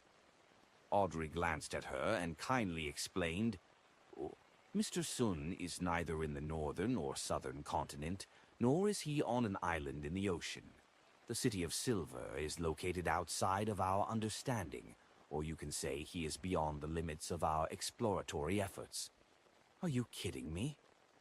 Force subconsciously had this thought. However, with that thought, based on the Sun's performance, and the fact that it was impossible that the others were ganging up to cheat her, Force quickly accepted Audrey's explanation. This secret gathering is even more incredible than I thought. Mr. Fool is more powerful than I thought. Force exhaled silently and sighed with emotion. Audrey vaguely read her thoughts, and for a moment she was tempted to flaunt about how the deaths of Rear Admiral Kilangos, Inti's ambassador Bakerland, and the swindler Lanavis was a result of the Tarot Club. What a pity. If Force were to learn of these three things, she would immediately associate Audrey with justice. I have to keep it a secret. Audrey, even if it's hard on you, you have to keep this a secret. Audrey suddenly took a deep breath. Since she didn't know much about the City of Silver, she didn't know what to ask. Force didn't participate in the following transaction and chose to spectate from the sidelines. As for the Hanged Man and the world, they successively agreed to the Sun's request. The happiest of all was Klein, for this meant that he reaped thrice the rewards. During individual communications, the Fool could hear the conversation. Klein obviously didn't have any plans of insulating himself. Son, you sure are simple, he laughed in his heart. As there was a lot of information about the 7 gods, Justice, the Hanged Man, and the world could only write what they thought was important. After a while, they each passed on their descriptions to the Sun. Derek quickly scanned through the information, and his eyes stopped on a few lines. In addition to the Lord who created everything, the oldest gods are the eternal blazing sun, the Lord of storms, the God of knowledge and wisdom. Those churches were the oldest churches. Why haven't I heard of any of these? I've never heard of any of these gods. I feel like there's something very important hidden here. Derek knew that each Tarot Club gathering had a time limit, so he hastily ended his review, intending to go back and pray to Mr. Fool for help in awakening his memories. Then the first one to raise a question was Justice. Due to the serial murder, she was interested in the devil sequence, so she imitated Mr. World and asked the appropriate questions. Derek answered with verve and added something, in the corresponding sequence 7. A Beyonder of the Abyss pathway can effectively interfere with divination and spirit channeling. A devil's powers sure are terrifying. I wonder if my sequence 7 psychiatrist will result in a qualitative change. Or would I need to be sequence 6? Audrey felt a little apprehensive from what she heard. The second question came from the Hanged Man. He seemed to have considered this question for a long time. Looking at the sun, he opened his mouth and said in a deep voice, I want to know the creation myth of the City of Silver. The slightly tense Derek relaxed a little and said, the omniscient and omnipotent God created everything and entered a state of deep slumber. The giant king, Almir, the dragon of imagination, Ankewelt, the elf king, Sonyathrim, the vampire ancestor, Lilith, the devil monarch, Farbauti, the phoenix ancestor, Gregrace, the mutated king, Kvaster, and the king of demonic wolves, Phlegrea split the remnant powers of authority, becoming lords of the sky, land, and ocean. They ruled over reality, the spirit world, and the astral world. They were deities who ruled over various races and were truly deities, the ancient gods. Phlegrea? Klein, who was listening, suddenly noticed a familiar word. Whenever he advanced, or when his condition was unstable, or when he came into contact with the remnant influence of the Antigonus family's diary, he would always hear some illusory, incomprehensible raving coming from somewhere. Hornacis, Phlegrea, Hornacis, Phlegrea, Hornacis, Phlegrea. Klein had known for a long time that Hornacis was referring to the mountain range where the ruins of the nation of the Evernite was, but he had never known what the word Phlegrea meant. And now, for the first time, he heard Phlegrea coming out of someone else's mouth. King of demonic wolves, an ancient deity. But why was he involved with the Hornacis mountain range? Klein maintained his unperturbed position as he quietly listened to Derek's recount. Some of them perished in the battle among themselves, while others were stripped of their power after the awakening of the Lord that created everything, the omnipotent and omniscient God. The first part is the creation myth, and the second part is about the City of Silver's true history. Alger wanted to know more, but as the son was unwilling to say more, he could only stop in time and turn his attention to thinking. The king of demonic wolves, Phlegrea, had left the stage of history in the Second Epoch, in the Dark Epoch long before the Cataclysm. As he pondered, Klein manipulated the world to ask a question. What he had wanted to ask was which sequence allowed a Beyonder to freely switch between the body and the spirit, just as Miss Sharon did. If the son wasn't aware of the answer, he could consider something else. But now, he had something more important to know about, so he hoarsely said, "Everything about the king of demonic wolves, Phlegrea." The son, Derek, looked at Mr. World in astonishment and frowned. "I don't know much about this ancient deity. He's also known as the Annihilation Demonic Wolf and the Evernite Demonic Wolf." Evernite Demonic Wolf. Evernite. Klein slightly narrowed his eyes. Chapter 3, 114. Possible. The nation of the Evernite, at the peak of the Hornacis mountain range, believed in the ruler of the Evernite, the mother of the sky. Is there some connection between that and the Evernite demonic wolf, Phlegrea? The illusory ravings I hear are actually Hornacis. Phlegrea. What is the connection between the ancient god, Evernite demonic wolf, Phlegrea, and the goddess? According to Roselle, sequence 0 is equivalent to a true god, and each sequence can only have one sequence 0. The goddess had inherited the power from the Evernite demonic wolf. He wasn't the oldest deity, nor was he the eye of the creator, as he claimed. Yes, there's a circumstantial clue that doesn't count as proof.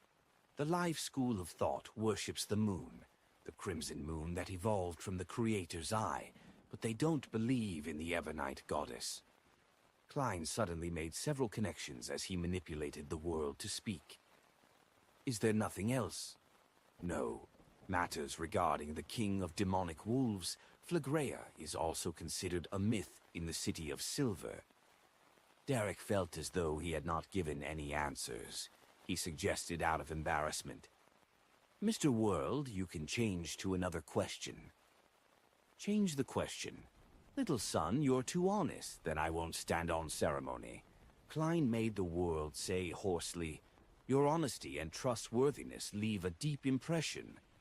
I met a Beyonder before. He was able to freely switch between the body and spirit, and they were also able to direct zombies. Do you know which pathway this belongs to, and which sequence it is?" Although it was impossible for the son, who was located in the forsaken land of the gods and the City of Silver, to form a connection with the capital of the Lowen Kingdom, Backland, Klein was cautious enough to change the pronoun referring to Miss Sharon from she to he. By the way, he's not a high-sequence beyonder, the world added in a deep voice. Derek recalled the education he had received seriously before saying, if he's not a high-sequence beyonder, then the Phoenix Pathway can be eliminated. The Phoenix Pathway. Klein deliberately made the world show a certain level of surprise. After attending so many gatherings, Derek was very clear that there was a discrepancy between the terms used by the City of Silver and Miss Justice and Company. Therefore, Derek explained without finding it strange, it's the Beyonder Pathway that governs death and partly controls the spirit world. Its Sequence 9 is Corpse Collector. So it's the Death Pathway. From the looks of it, Phoenix ancestor, Greg Race, was death during the ancient times. Klein sat at the end of the long bronze table in a composed manner. He controlled world as he nodded. I understand. You can continue. Derek replied immediately. I can only think of two possibilities. One is a type of special devil. Just like I previously said, the devils that evolve from different species can have their differences. There is a type that can freely switch between body and spirit, but they're rather rare, and they might not be able to direct zombies. Can they be humans? The world asked. No, not that I know of any similar examples, Derek said honestly. What about the second possibility? Klein thought back to Miss Sharon's usual performance in battle, and the world changed his sitting position. Derek replied seriously, Mutants. Mutants? Isn't that referring to monsters? The world asked hoarsely. Klein clearly remembered that Mr. Razik had mentioned that the term mutant was the general term for humans that were put under a curse. Due to the different curses, mutants transformed into different races. They were usually the same as humans, but their hearts were always filled with a suppressed, twisted desire in their hearts. Their desires erupted when they came into contact with a certain scene or object, turning into monsters. They would then succumb to their desires for blood and bloodshed. Every time they unleashed their desires, they would become slightly more merciless and apathetic. Finally, they would lose all their positive feelings that are expected of a human. The most common mutant was the werewolf. Derek nodded frankly and said, That's right. Mutants are the various kinds of monsters that evolve from humans due to the negative effects of certain Beyonder characteristics. It's not a curse, but the negative impact of some Beyonder characteristic. Sitting upright in the thick gray fog, Klein found this to be different from what Mr. Razik had described. Is this the understanding of mutants from before the cataclysm? General knowledge in the City of Silver is quite precious to the Beyonders of the northern and southern continents. Klein became increasingly aware of the special nature of the forsaken land of the gods. At this moment, Derek continued, the characteristics which mutants possess happen to form a Beyonder pathway. Therefore, ordinary people can turn into mutants by consuming potions as well. A mutant pathway? Which pathway is this referring to? What is the name of the corresponding Sequence 9? Klein asked, curiously through the world. Derek ignored the first few questions, treating them as a necessary supplement. In the City of Silver, the corresponding Sequence 9 is called Prisoner. The mind is the prisoner of the body, and the body is the prisoner of the world. This refers to the madness that is restrained and the desire that is oppressed. Prisoner, this pathway is held by the Rose School of Thought. They're famous for their bloody sacrifices and worship of the so-called chained god. Miss Sharon doesn't look like such a cold-blooded, indiscriminate person. Wait a minute, Marek was apparently being pursued by some faction. Were he and Miss Sharon traitors of the Rose School of Thought? Their betrayal was because they didn't want to turn into crazy heretics? Klein speculated as he made the world say, I'm very satisfied with your answer. Transaction complete. Following that, a few members shared their experiences and news. As for Klein, he ended the tarot gathering just before his spirituality was exhausted, ill when the area above the gray fog returned to its peaceful state. Even the fake world was gone. He then started to travel back and forth between the real world and the mysterious space, bringing the master key to the ancient palace. Although I deduced from Roselle's diary that there is a high probability that there isn't a sequence 0 for the apprentice pathway, I can't be rash. If there is a sequence 1 or 2, they might be able to counterattack effectively across space. And what if there really is a sequence 0? I shouldn't gamble with my life. After Klein recovered, he wrote a divination statement. Its origin. Next, he held the master key in his hand so as not to misdirect the moniker It. Leaning back in his chair, Klein chanted the divination statement and gradually fell asleep. In the gray haze of the shattered world, he saw a bronze lamp rack with many flickering candles. Around the lamp rack was what seemed to be a secret room, devoid of any external light. There were long tables, black iron pots, glass jars, brown-colored notebooks, and other items. A young man wearing a classic black robe stood in front of the long table, staring at the potion in his hand. Ancestors, I am about to embark on the path of extraordinariness. I will definitely reproduce the illustrious glory of the Abraham family, he mumbled to himself and drank the potion. The muscles on his face contorted in pain. Suddenly, he cried out miserably and fell to the ground. He squirmed continuously, strangling himself. After a few seconds, he tore off his clothes, stripped off his skin, and turned into a monster covered in blood. Boom! His flesh exploded, and each piece of flesh seemed to possess a life of its own as they continued to crawl in every direction, leaving behind signs of corrosion. In the end, they were unable to leave the secret chamber and gradually calmed down. The specks of light gathered together and combined together with a broken finger, forming an ancient and simple-looking brass-colored key. At the same time, Klein saw a silver pocket watch inlaid with diamonds among the tattered clothes. After the dream ended, he opened his eyes and looked forward. He said with a sigh, "Seriously." He said he wanted to restore the glory of the Abraham family, but he failed at the first step. It's risky even at sequence 9. The Abraham family was a powerful aristocratic family of the Tudor dynasty during the 4th epoch.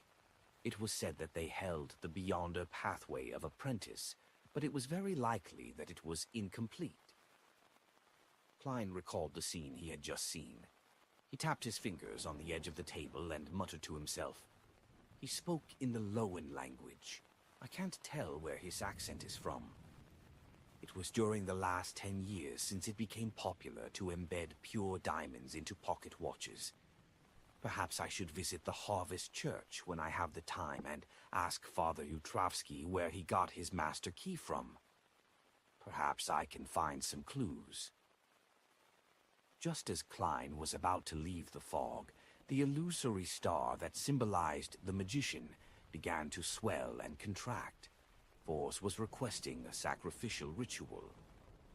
Force usually wouldn't have carried so much cash on her, but she had been planning to attend a Beyonder gathering, so she had left £500 to see if she could buy what she wanted. Who knew that the corresponding gathering had been cancelled because of the circumstances? Now, she could use it to pay for the apothecary formula and the acting method, a total of £430. Seeing the screen of light appear and seeing the paper money disappear, it took Fours a few seconds to react. She sincerely thanked Mr. Fool. I shall sell the apothecary formula to Viscount Glaint for £300. I can't be too greedy, or else this will ruin our long-term partnership. As for Miss Audrey, I'll ignore her for the time being.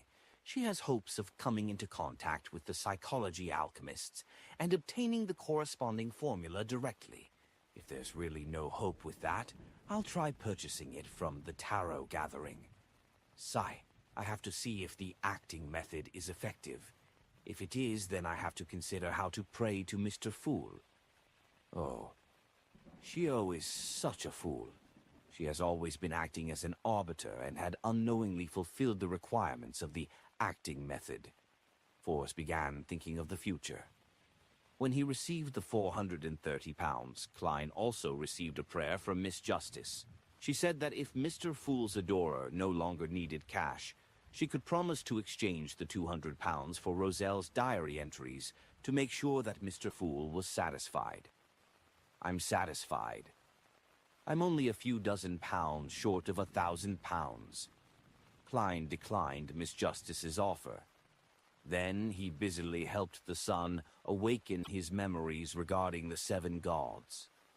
After doing all this, Klein returned to the real world in exhaustion. He drew the curtains open and started going through the dossier with the information regarding the serial murders, searching for the animal that might have existed. Chapter 315. Return to Harvest Church, City of Silver in a cramped room. Derek Berg was sitting by his bedside, quietly recalling the information regarding the 7 gods that he had received. The names of the deities that he had never heard of and the vague ancient myths all indicated to him that there was a new world outside, which was completely different from the City of Silver. Is that a piece of land that hasn't been forsaken by the gods? Or perhaps it's a land that is protected by new gods? Derek sat in the dark, motionlessly. Lightning flashed from time to time outside the window, bringing with it intense light. He slowly focused his thoughts on the different powers that were concentrated in the hands of the 7 gods, and he compared them with the ancient gods such as the Dragon of Fantasy, Ankervelt. The so-called god of combat is very similar to Giant King Ormir. The Lord of Storms wields power similar to the Pixie King, Soneathrim. The Evernight goddess appears to be the fusion of the king of demonic wolves, Phlegrea, and vampire ancestor Lilith. As for the eternal blazing sun, Mother Earth, god of knowledge and wisdom and god of steam and machinery, I can't find anyone corresponding to them. Regarding the mythical legends, I wasn't too attentive in class and missed out a lot. Since there's no patrol duty during this period of time, I should head to the Spire's library and read up on them. Derek stood up and did as he planned. The problem he faced was shared by the majority of the residents in the City of Silver. When they were being educated with general knowledge, their focus was all on the practical courses, such as devil studies, monster classification, charms, and Beyonder foundations.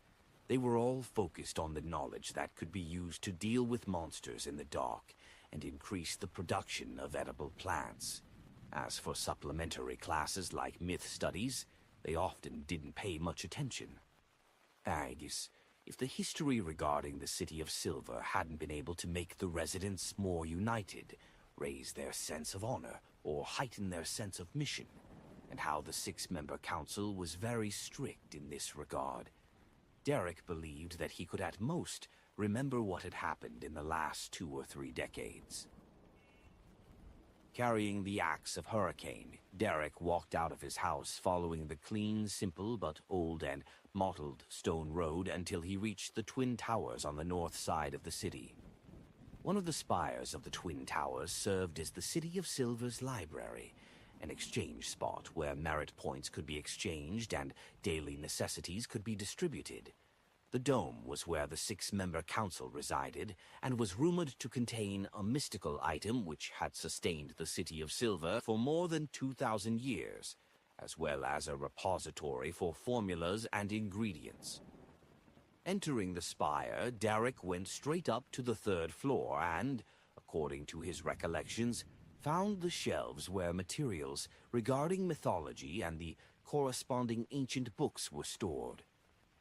Just as he was about to take out a book related to the creation myth, a slender, fair-skinned, and good-looking palm rushed forward and took the book away from him.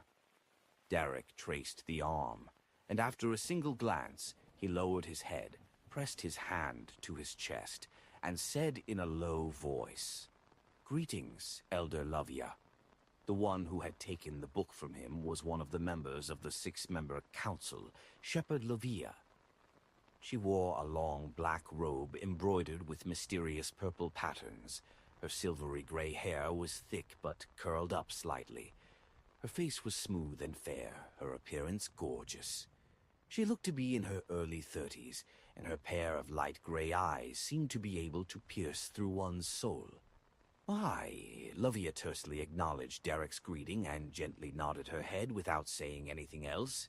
She silently took the ancient book and left the space between the two bookshelves. Elder Lovia seems to have returned to normal. She's not like before, always switching between different temperaments at random, sometimes crying, sometimes sneering, sometimes grunting angrily, sometimes indifferent. Such a thought subconsciously flashed across Derek's mind.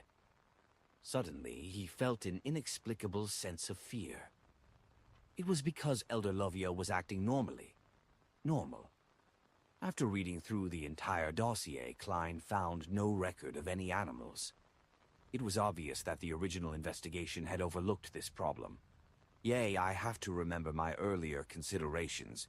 I can't rashly perform my own investigations, without talking about how I don't have the special means or confidence to avoid a devil's intuition towards danger. Just the possibility of me meeting a Nighthawk would be a very troublesome matter. My goal is to always take an auxiliary role. My job is to analyze the case and suggest conjectures, and determine if a clue is authentic. Klein considered what he needed to do. After understanding the abilities of a devil, he temporarily didn't dare to hand over the matter of investigating whether or not the previous suspects had pets to Stewart. That would have a high chance of injuring Stewart. It's only in the preliminary stage of investigations without any direction. It's likely Stewart wouldn't encounter any problems. A devil isn't like those bunch of lunatics from the Aurora Order. He wouldn't proactively expose himself. Tomorrow or the day after, Stewart will definitely hand in a report. Perhaps there might be clues that others might not be able to detect. Klein stood up and stuffed his hands into his pockets as he paced around the activity room. Now, his dilemma was on how to get the main investigation body to include animals under their radar. I definitely can't mention it directly, as that would attract the suspicion of others. It would be the same if I attempted to guide them in the dark. Klein thought carefully as he weighed the matter seriously before finally deciding on a plan. He pulled out a letter, grabbed a fountain pen, and wrote, "Dear Mr. Stanton, I thought of a problem. Previously, when the detectives were in discussion, they all found the murderer's actions skilled without any hint of inexperience. They believed that he couldn't be born with such skill, and that he must have had a lot of experience to build up his foundation. Examples of such people can be surgical students from med school or a butcher. Back then, I thought he might have done something like this before. It's a direction for investigation, and it's what I'm paying the most attention to right now. But after thinking about it over and over again for the past 2 days, I don't think it's comprehensive enough. Perhaps he didn't rely on killing people to gain experience. Is it possible that he practiced with poor animals? Different kinds of living animals. The number of animals that die in Backlund daily is innumerable, and those that disappear in the sewers are also unknown. Therefore, these are very good training targets. This is my in-court opinion. I hope to communicate with you. Sherlock Moriarty." Klein didn't directly mention that the murderer might have been an animal that had turned into a devil. He also used the reason of practice, hoping that Isengard Stanton would take note of the neglected animal world, thereby reminding the official Beyonders responsible for the case. While he was writing, he suddenly felt that this was also a direction. The reason why the devil hadn't been caught all this time was because it had been hunting animals most of the time. And the hunting of animals wasn't something worth paying attention to. Well, let's hope it will inspire them. Klein folded the letter and dressed up to deliver it to the mailbox at the end of the street. 15 minutes later, lawyer Jurgen, who saw Detective Sherlock passing by his oriel window again and again, finally couldn't stop his urge to open his door and asked politely, "Mr. Moriarty, did you forget your key?" Sort of." Klein squeezed out a smile. "Why don't you come to my house as a guest? After dinner, you can go back after dark. I know that you private detectives are very good at climbing." Jurgen invited him in with a serious expression. "Seriously?" Klein was stunned for a second before he smiled sincerely. "It's my honor. After all, lawyer Jurgen's grandmother had the standard of a capable chef. And he could also tease the cat while he was there." When it was completely dark, Klein, having had his fill, rested for a while at home before leaving Mince Street with his cane. He planned to make another trip to Rose Street on the south side of the bridge and ask Bishop Utrovsky about the origin of the master key. With the help of dowsing rod seeking, he successfully arrived at the Harvest Church in the dead of night and sneaked in through the same route as before. However, Bishop Utrovsky wasn't repenting in the cathedral's hall tonight. There were only rows of pews in the silence and gloom. "He's resting." Klein felt slightly puzzled as he walked towards the living area at the back of the hall.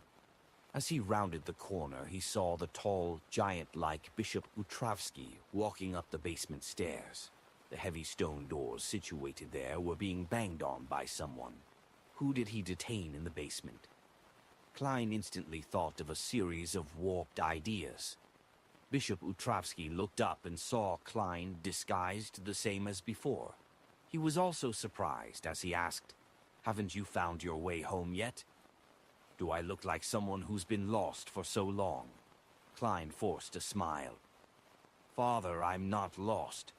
You think that the formula is fake? That's impossible." Bishop Utrovsky frowned and stopped midway up the stairs. As a result, he was at the same height as Klein. "No, it's genuine," Klein answered honestly. At this moment, the basement stone door was thumped again with ever-increasing intensity. Along with the thumps was a male voice that shouted, "Let me out!" "This is?" Klein couldn't help but ask. Bishop Utrovsky smiled warmly and said, "A vampire." As soon as he finished, the man in the basement shouted, "What's wrong with being a vampire? Do you think vampires should be locked up here? Do I have to listen to your nagging and scripture recitals every day?" "Bullshit. I'm a noble sanguine, so don't use such a vulgar name to describe me. Let me tell you, I worship the moon, and I'll absolutely not convert to a believer of Mother Earth. Give up, you damned priest." It was Klein's first time meeting a real vampire, so he couldn't help but ask, "Father, where did you catch him?" Bishop Utrovsky gave Klein an odd look before saying, "He is the original owner of the Master Key. One day he got lost and entered this cathedral. Klein seriously considered the dilemma of whether he should carry the Master Key with him in the future or not. It's a good thing that I can divine," he thought thankfully. It just so happened that he had entered a state where he thirsted for blood, and I had discovered his abnormality, Bishop Utrovsky added with a smile. "Bullshit. Don't talk about blood. What I need is the blood of a beautiful young girl, not the blood of a dirty old man like you." The vampire in the basement suddenly became enraged. Bishop Utrovsky explained without a trace of anger, "When he craves blood, I will give him some of mine." Klein nodded and looked again. He found that the heavy stone door in the basement was engraved with the sacred emblem of life and many mysterious symbols, forming a complete seal. During the day, when more and more people start praying, it would be impossible for the sound to even reach the outside. Klein made a preliminary judgment. "Is there anything I can help you with?" At that moment, Bishop Utravsky asked. Klein answered frankly, "I want to know where the master key first came from." "You'll have to ask him." Bishop Utravsky pointed to the basement. The vampire inside suddenly became quiet before he leisurely laughed and said, "Friend, I can answer your question. But the condition is that you rescue me first." Chapter 3, 116. Never perform unprepared. He actually named his price. Upon hearing the vampire's request, Klein felt both irritated and amused. He looked at the Bishop Utravsky, who was standing in front of him, and asked, "Father, may I borrow your candle? The one that you used last time, I've forgotten what it's called." Before Bishop Utravsky could reply, the vampire in the basement spoke in a stunned voice. "What do you want to do? What do you want to do?" At this moment, Bishop Utravsky answered warmly, "It's called the Mental Terror Candle. What are you borrowing it for?" "Father, you're very cooperative. You even knew to ask." The corners of Klein's mouth curled up. "I plan to use it to directly inquire the deepest part of this friend's heart. As you know, I'm quite talented in this area, and I'm very good at such matters." Before he could finish his sentence, the vampire in the basement had already shouted, "Bastard, give up on your idea. You will be cursed if you do this to a noble sanguine. Hey, hey, hey, I'll speak. I'll tell you the origins of the master key." Klein immediately chuckled. "Thank you for your cooperation." "Humph. The friend of that dirty old man naturally isn't a good person. As a sanguine, all I did was go to the hospital to steal blood bottles to drink. Why did I end up locked up in here and forced to listen to this naggy, housefly-like Bible of life?" the vampire in the basement angrily complained. "Frankly speaking, if you really are who you claim to be, and you bumped into me at most, I would give you a warning. Unfortunately, you got lost and entered this cathedral. The priest you encountered used to kill people wantonly and enjoyed combat, but he's now pious and repentant. You can only blame your poor luck. However, with Bishop Utravsky's recovery, he's unlikely to hurt you. At most, he will keep you to his side." Klein silently responded. The vampire in the basement paused for a few seconds and said, "About a month ago, I went to the hospital in Southborough to steal blood, and ended up meeting a thief. He originally wanted to enter the hospital's finance department, but he ended up lost. He opened the door to the blood bank and ended up being caught by me. He was using that master key. He told me that he had found it back when he had burgled a particular house. He had also obtained a pocket watch with inlaid diamonds, in the basement. At first, he thought that the key would correspond to a room or safe. He made several attempts and found that the key could open all doors. This is no doubt an unimaginable surprise for a thief. After that, he enjoyed numerous successes until I caught him and confiscated his key. Damn, I didn't expect that the key would make one get lost back then. It matches the scene I saw with my divination. However, is there a curse on the master key? The previous owner was detained because he got lost, and the owner before that was caught red-handed because he got lost. Perhaps I should really throw it into the space above the gray fog and take it out when I need it. But that will be a lot more troublesome and might cause delays to certain matters. Klein controlled his expression and asked unhurriedly, "Did the thief say where he stole it?" The vampire in the basement mumbled, "Are you doubting my intelligence? How could I not ask about this?" He said it was in the area south of the bridge, 48 River Bay Avenue. I was planning to check it out when... Damn it! All right, I'm done answering. Don't disturb me anymore. Klein didn't leave just because he received an answer. Instead, he slowly took out a halfpence copper coin and recited softly, "He's lying." After repeating it 7 times, Klein's eyes turned dark, and he flicked the coin up. He watched it spin in the air before it landed in the palm of his hand. It was heads, indicating a positive response. In other words, the vampire was lying. The thief's description coincides greatly with what I had seen through divination, so they confirm each other. The vampire must have lied about the exact address. Klein looked at Bishop Utrovsky and said with a chuckle, "He lied. Let me think about the reason why he lied.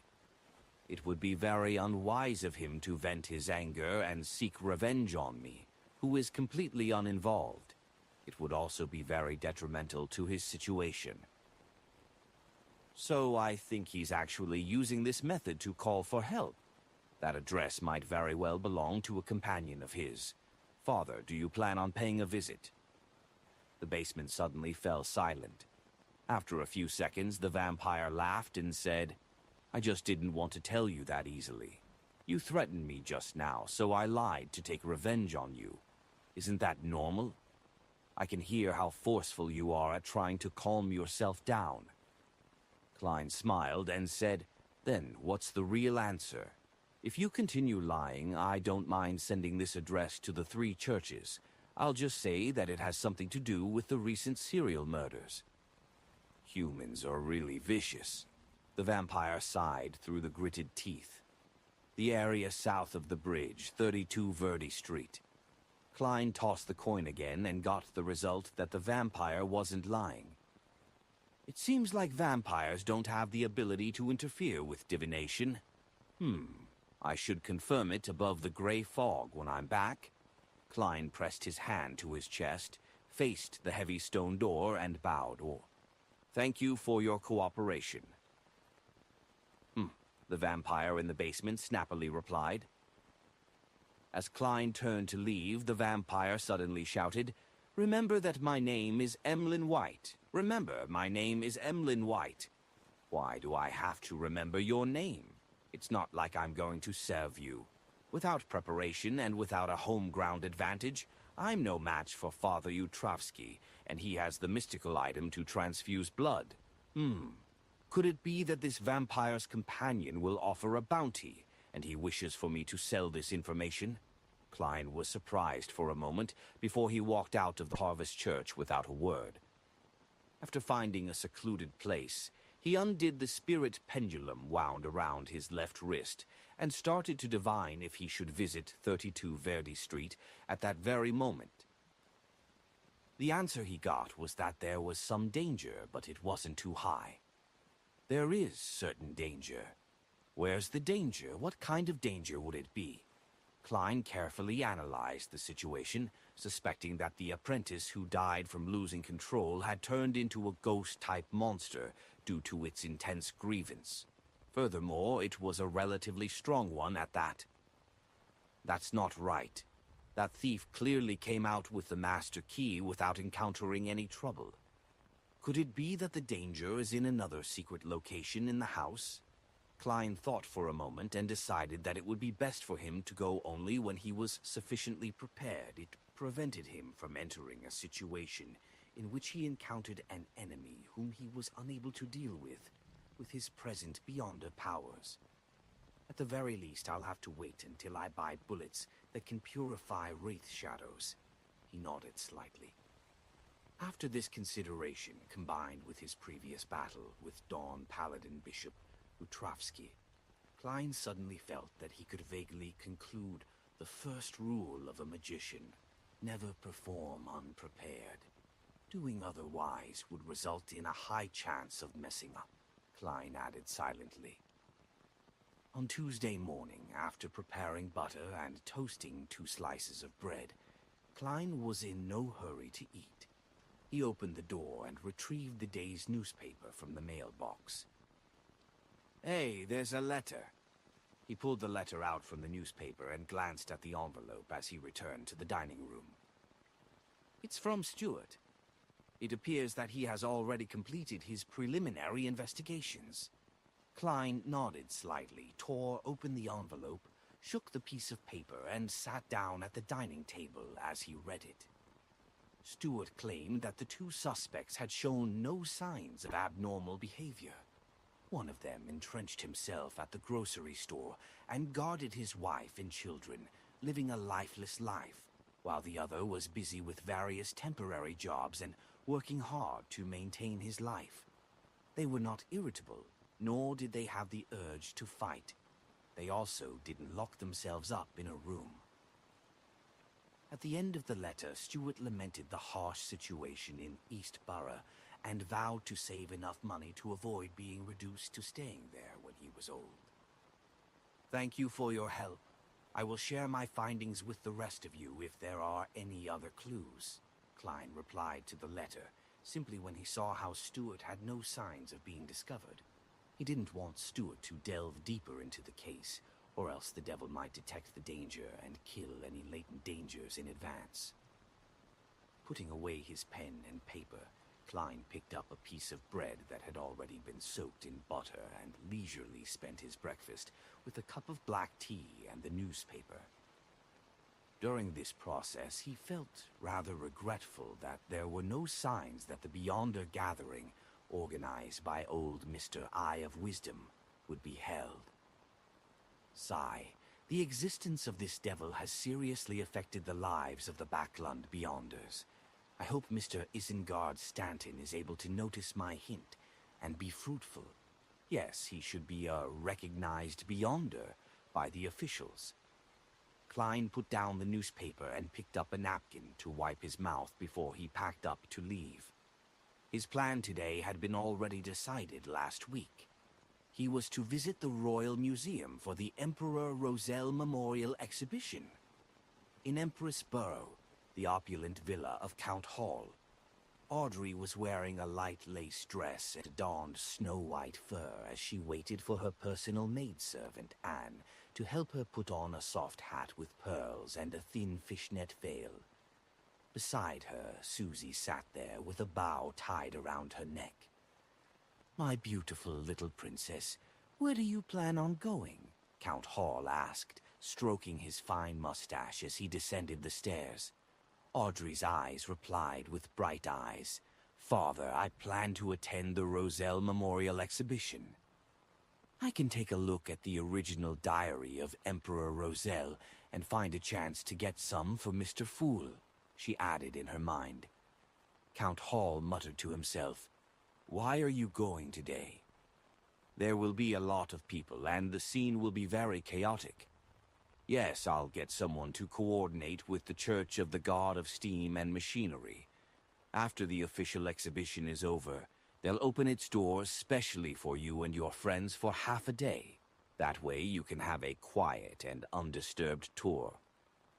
If you have anything you wish to look at closely, you can discuss it with them directly. In the case, that seems even better. I can directly look through the diaries in this exhibition." Audrey lifted her skirt and curtsied. "Thank you, handsome Count Hall Tilde." Chapter 3, 117, Roselle Memorial Exhibition, Westboro, 2 Kings Avenue, Royal Museum. Although it wasn't a weekend, there was a long line at the door when Klein arrived. According to the descriptions in the newspapers and magazines, he knew that the world's middle class had fewer ways of entertaining themselves, other than reading newspapers, reading novels, listening to opera concerts, playing tennis and squash, enjoying plays, and holding or attending banquets. There were only 3 options: going to a park, going to an exhibition, and going on vacation. Due to Emperor Roselle's influence, annual vacations were already common phenomena. At 9 o'clock sharp, Klein, who was wearing a silk top hat, a black cane, and a long double-breasted frock coat, followed the people in front of him and entered the museum. There was a split here, and the different guides led a number of visitors down different passages. Klein and nearly 20 people followed a good-looking woman and listened to her introduction of Roselle's life. This was of zero value to Klein, who was half a historian, so he was so bored that he began confirming the location of his wallet. Since his wealth had soared to £952, just a step away from £1,000, his wallet could no longer hold so much cash, and he could only carry some of it selectively. As for the rest, Klein didn't feel at ease to just leave them at home without protection, so he threw them all above the gray fog. As they walked, they entered the first exhibition hall. The female guide excitedly said, "Ladies and gentlemen, these are the daily necessities of Emperor Roselle. Look, that's his velvet quilt, and that's the golden glassware he used to drink his wine. That's the toilet he used, the first toilet in the modern sense. Even a toilet he had used before is being exhibited." Klein suddenly felt some sympathy for Roselle. Then he looked at the toilet with a flushing system behind the glass wall and saw that it was shimmering with golden light. It seemed to have a layer of gold foil on its surface, and it was engraved with an exaggerated and artistic pattern. How extravagant! Klein no longer sympathized with Roselle. Separated from the toilet by only a glass layer was Roselle's everyday clothing, including cuffs, a shirt with pleats at the collar, and so on. It was obvious that the female guide was rather impressed by Intisa's dress culture. After the Daily Necessities exhibition hall, there was a display of the original versions of the important documents which Roselle had issued, including the Civil Code and other extremely valuable historical relics. At that moment, the female guide pointed at a display cabinet and said, "This is one of the diaries left behind by Emperor Roselle. It uses his self-created mysterious symbols that have yet to be deciphered to date. Many historians and archaeologists believe that these notes contain the least known secrets of Emperor Roselle. As a romantic, I have my own guesses. Perhaps these are the symbols he had agreed upon with his most beloved woman. They wrote about each other, but were never able to truly be together. You're suited for writing novels." The corner of Klein's mouth twitched. His eyes then turned to the notebook that was spread open in the display cabinet. On it were the simplified Chinese he was extremely familiar with. The 6th of March. Damn it, I'm almost constipated from eating the food here. The 17th of March. Are the ladies of Intis so open? Did I hit on her, or did she hit on me? I just find it odd. The 22nd of March. It's time to choose a religion. On one side is the Church of the Eternal Blazing Sun, and on the other is the Church of Craftsmanship. My choice is without a doubt. Praise you, God of all machinery. One day I will make the Church of Craftsmanship change its name to the Church of Machinery. It's indeed very romantic. Romantic constipation. This should be a diary entry written by Emperor Roselle in his early days. It's without any valuable information. His handwriting is even uglier than mine. Klein looked away and tisked. Of course, he only saw the 2 pages that were spread open. He didn't know what else was on it. I wonder how the security measures here are. I wonder if there is a chance of sneaking in and flipping through them. Klein looked around and saw that there were quite a few security personnel on the surface. Perhaps there are beyonders from the Church of the God of Steam and Machinery, he muttered under his breath, and followed the female guide as he blended in with the crowd. He entered the next exhibition hall, which was called The Gentle Roselle. This is Emperor Roselle's first love letter. This is his first love poem he created, When You Are Old One. The female guide looked at the manuscript in the display cabinet with glimmering eyes. Shameless. Yates's coffin can't be held shut any longer. Klein couldn't help but lampoon. This is a bracelet he made. This is the original manuscript of his novel. The female guide introduced with a tone of extraordinary adoration. Klein tried hard not to let his expression change. Of course, he also believed that Emperor Roselle, who was an artisan in his Beyonder profession, was definitely very skilled in his craftsmanship. This is the basic education textbook that he improved to educate his children. Each word has its own corresponding picture. It was a little game he had invented for his children, similar to Intis chess, but somehow it didn't become popular. These are the toy blocks he invented. These were also for his children, the female guide said in a gentle tone without even realizing it. Isn't this fucking Chinese chess? Furthermore, Lego wants to collect the licensing fees from you. Klein could only smirk to hide his other emotions. With a single glance, he noticed that there was a woman over 1.7 meters tall standing in front of this display cabinet.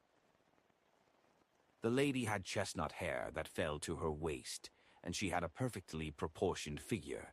She was neither fat nor thin. She wore a lace dress which had the vibes of a young girl, but she wore a black, out-of-fashion bonnet, and a fishnet veil hung down, concealing her face. She stood in front of the display cabinet and stared at the items inside for a long time without leaving. Even when Klein and the others followed the guide to the next exhibition hall, she remained rooted to the spot. After passing through a few more exhibition halls, the female guide pointed ahead and said, "The next thing you will see is Emperor Roselle's restored study. Of course, it's only a part of it." As she spoke, Klein and the others entered the exhibition hall as the area before them opened up. It was almost like a library, lined with shelves which were 2 stories high. There were ladders sitting beneath them and aisles between them, leading to a 3-dimensional book park. You can imagine how the owner of this place had once climbed up and down the ladder in search of the book that he wanted to read. The guide painted a vivid picture. No, Roselle would definitely send his servants to seek it out for him. He wouldn't do it himself, Klein silently refuted. In the center of the row of bookshelves were desks, chairs, brass lampstands and the like. They were all protected under the cover of glass and were blocked from making contact with the outside world. With a single glance, Klein found a stack of manuscripts, which were all yellow in color. The stack of manuscripts weren't spread out, so one could only see the contents of the first page. It was a drawing of a rectangular object with a detailed description. This is a portable, miniaturized application of the telegraph. Through it, one can connect to the person holding the same item and receive and exchange information. You can even converse with them directly. This requires better positioning. I think we can boldly cast our sights to the sky. There are no obstructions in the sky, and it would allow for better transmission of signals. Emperor, you aren't even letting go of a cell phone. Klein couldn't help but facepalm. At that moment, the guide introduced the stack of manuscripts. These record the wonderful ideas of Emperor Roselle. They record inventions which he was unable to turn into reality in time. They record the glory of what our human civilization is capable of. Klein didn't pay any attention to the flattery and instead casually sized up the other things. Suddenly, he noticed a bookmark in a hardcover book on the desk. The exposed part of the bookmark depicted a drawing which was randomly drawn by a child. Emperor Roselle isn't good at drawing. Just as Klein was mocking inwardly, he suddenly thought of something. Roselle had once disguised a card of blasphemy as a bookmark and placed it inside a certain book. Could it be this one? Klein carefully observed for a few seconds, but he didn't find anything amiss. That's right. He had mentioned before that the cards of blasphemy possess anti-divination and anti-prophecy characteristics. Under normal circumstances, there's no way to discover their uniqueness. If it were so easily recognized, the Church of the God of Steam and Machinery would have long taken it away. Klein cast his gaze away and began scrutinizing the other books. He discovered that many of them had a bookmark in them, and all of these bookmarks were of different shapes. He pondered for a moment, and using his clown's ability to control his facial muscles, he curiously asked, "Are these all books that Emperor Roselle has read before?" "Sorry, I mean, are these the original books?" The female guide nodded firmly. "Yes, these are all the items from Emperor Roselle's study from back then. They include, but are not limited to, books, manuscripts, bookmarks, lampstands, ink bottles, but even more were destroyed during the several conflicts." Klein nodded slightly and studied the bookmarks again. Roselle had said in his diary that he was going to put the Card of Blasphemy in a very valuable book so that no one would ever think that the most valuable thing in that book was actually an obscure bookmark. Well, which of these books are valuable? Klein began eliminating books as he recalled the details written in the diary. Glorious Era doesn't look like it. The history of the Intis Kingdom doesn't look like it. Geography of the northern continent. This might be possible, but it isn't very likely. The improved principles of steam machinery, just like before. Klein scanned the books one by one, when his eyes suddenly came to rest on the first pile of manuscripts he saw. They were recording objects from Earth objects which Roselle had wanted to invent, but lacked the conditions to do so. There was also a bookmark in it, and on it there was a depiction of Roselle in Royal Emperor clothes. Chapter 318. Verification. His manuscripts of plagiarism. No. His manuscript of creativity should be considered a very valuable book. Could that bookmark be a Card of Blasphemy? Klein's heart skipped a beat, lightly tapped his molars, and quietly activated his spirit vision. However, he didn't find anything abnormal. He then scanned the other bookmarks and obtained the same answer. That's right. If it's that easy to detect it, it wouldn't have remained till this day for me to have this thought. Klein deactivated his spirit vision, and once again he thought via method of elimination, based on the details he had learned from Roselle's diary and the personality the Emperor had shown. As far as he could tell, since Roselle had said that the book with the Card of Blasphemy was valuable, it couldn't be too ordinary, or it wouldn't satisfy his sense of warped humor. To use lots of valuable knowledge to serve as a foil for an unobtrusive bookmark would be a form of teasing the recipient of the book. Thus, books with value but aren't of great value can be ignored. In that case, Klein looked around, trying to make sense of it, completely turning a deaf ear to what the guide was saying. In summary, in the entire study, the only book that fulfills these conditions is that manuscript of creativity. The others are only ordinary in value. With Roselle's personality, he definitely wouldn't choose them. Yes, Roselle is the kind of person who would claim, "I'll hide the secret in the most obvious place, but none of you can find it." As Klein imagined this, he added a cackling expression to the Emperor in his mind. Of course, there's no way he could confirm that the bookmark was the disguised Card of Blasphemy, because the books Roselle had, which were of great value, clearly included those in the field of mysticism, and those books were definitely not going to be put on display by the Church of the God of Steam and Machinery. Yes, I have to first confirm if it's the Card of Blasphemy before considering if I should take action. Unfortunately, I can't use the date the 20th of January as a method of elimination. No one knows which bookmark is placed into which book on which day. Klein silently muttered to himself and turned to look towards the guide.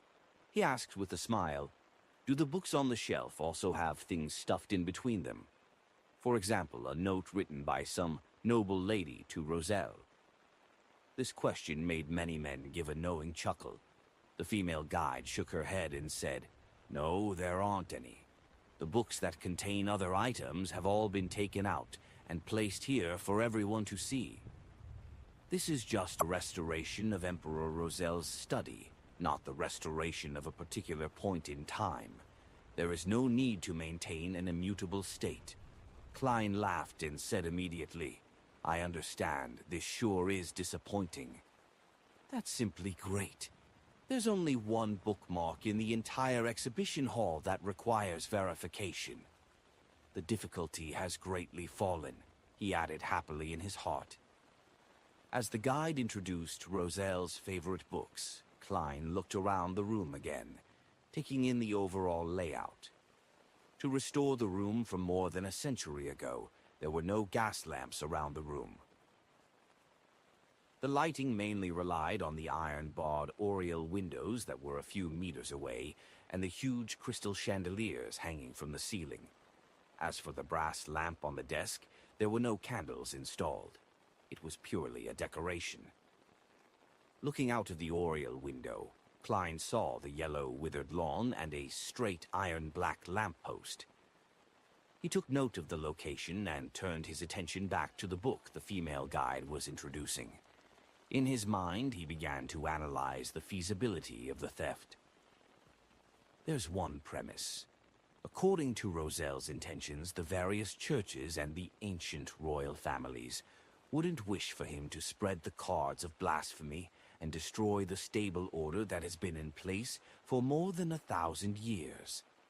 Therefore, if I'm an archbishop in charge of handling this matter, I will directly burn all of Roselle's items. If the cards of blasphemy can be destroyed so completely, the outcome will perfectly suit the thoughts of the deities.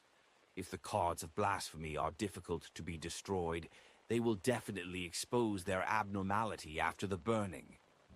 Since Roselle's items still remain, that means that he used certain methods to make everyone, including the deities, believe that he had sent out all the cards of blasphemy without keeping a single one. Of course, I can't eliminate the possibility that some churches or ancient families might attempt to use the cards of blasphemy to make up for their incomplete Beyonder pathways. But this possibility is very tiny. This is because it will give Roselle an opportunity to come up with a united front strategy. There wouldn't be a need for him to go so far as to destroy the order by spreading the cards of blasphemy. In that case, his diary will show a certain level of confidence and corresponding concern, and he definitely wouldn't be left with pessimism to the point of only thinking of relying on that ancient secret organization. Furthermore, it's been more than 100 years. The Church of the God of Steam and Machinery, who has retained these remains, must have made numerous supplementary searches. Therefore, no one would believe that the Church of the God of Steam and Machinery remain hidden in here. In other words, the security level of this exhibition wouldn't be too high. Besides, the most important point is that Backlund is currently under siege by the terror caused by the Devil's serial murders.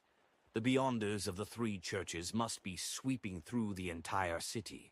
The amount of manpower that the Machinery Hive Mind Squad can afford to place at this unimportant exhibition would be extremely limited. Yes, the thing most worthy of protection here is Roselle's diary. Many wild Beyonders worship the Emperor greatly. They believe that the book written with independently created symbols must contain more profound mysteries. There's a motive to stealing them, and they have the ability to do so. Therefore, the guard's focus will definitely be in that exhibition hall. I'll do a divination above the gray fog when I'm back to verify my analysis.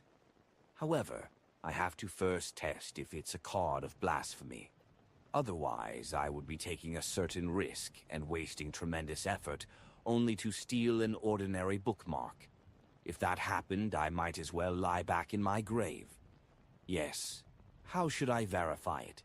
It can't wait till I infiltrate again, and I don't have an opportunity to do so now.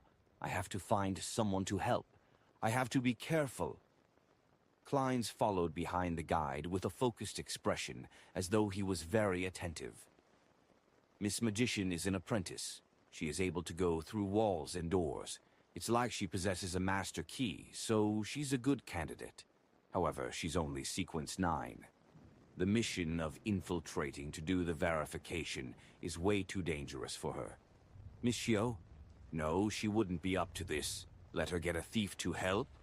No, that won't do. There are Beyonder guards here. The thief would most likely get caught on the spot, which will expose the fact that someone is looking into Roselle's bookmark. Miss Sharon. She's powerful enough and her state is suitable for this kind of quest. But the problem is that the Card of Blasphemy is a divine object that can make most Beyonders willing to kill. I still don't trust her enough, Klein thought, analyzing the helpers he could use. Gradually, he had a candidate in mind. Miss Justice. Is it possible for her to use her wealth and power as a noble to touch the bookmark, using her interest as an excuse? There are plenty of opportunities. Furthermore, this method won't alarm anyone. It would be beneficial for me to sneak in and steal it in the future. The more Klein thought about it, the more he found it feasible. As for the question of how to verify it, as the Card of Blasphemy possessed anti-divination and anti-prophecy characteristics, the only solution he could think of for the time being was to attempt to destroy the bookmark. Doesn't anti-divination and anti-prophecy mean that using a similar method on a particular object that hides a Card of Blasphemy would result in failure or interference? Wouldn't that be tantamount to exposing itself? What it really means is that even with the Card of Blasphemy, divining it will be equivalent to divining an ordinary object.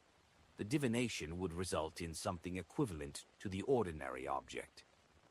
In any case, I can't figure out what password the Emperor set. I can only use such a simple and crude method to confirm it. If the Card of Blasphemy can really be destroyed, then it only means that I'm temporarily unfated with it. Yes, with the Emperor's liking, perhaps I can try an activation incantation. He once joked in his diary, saying, "My fortune is yours for the taking, but you'll have to find it first.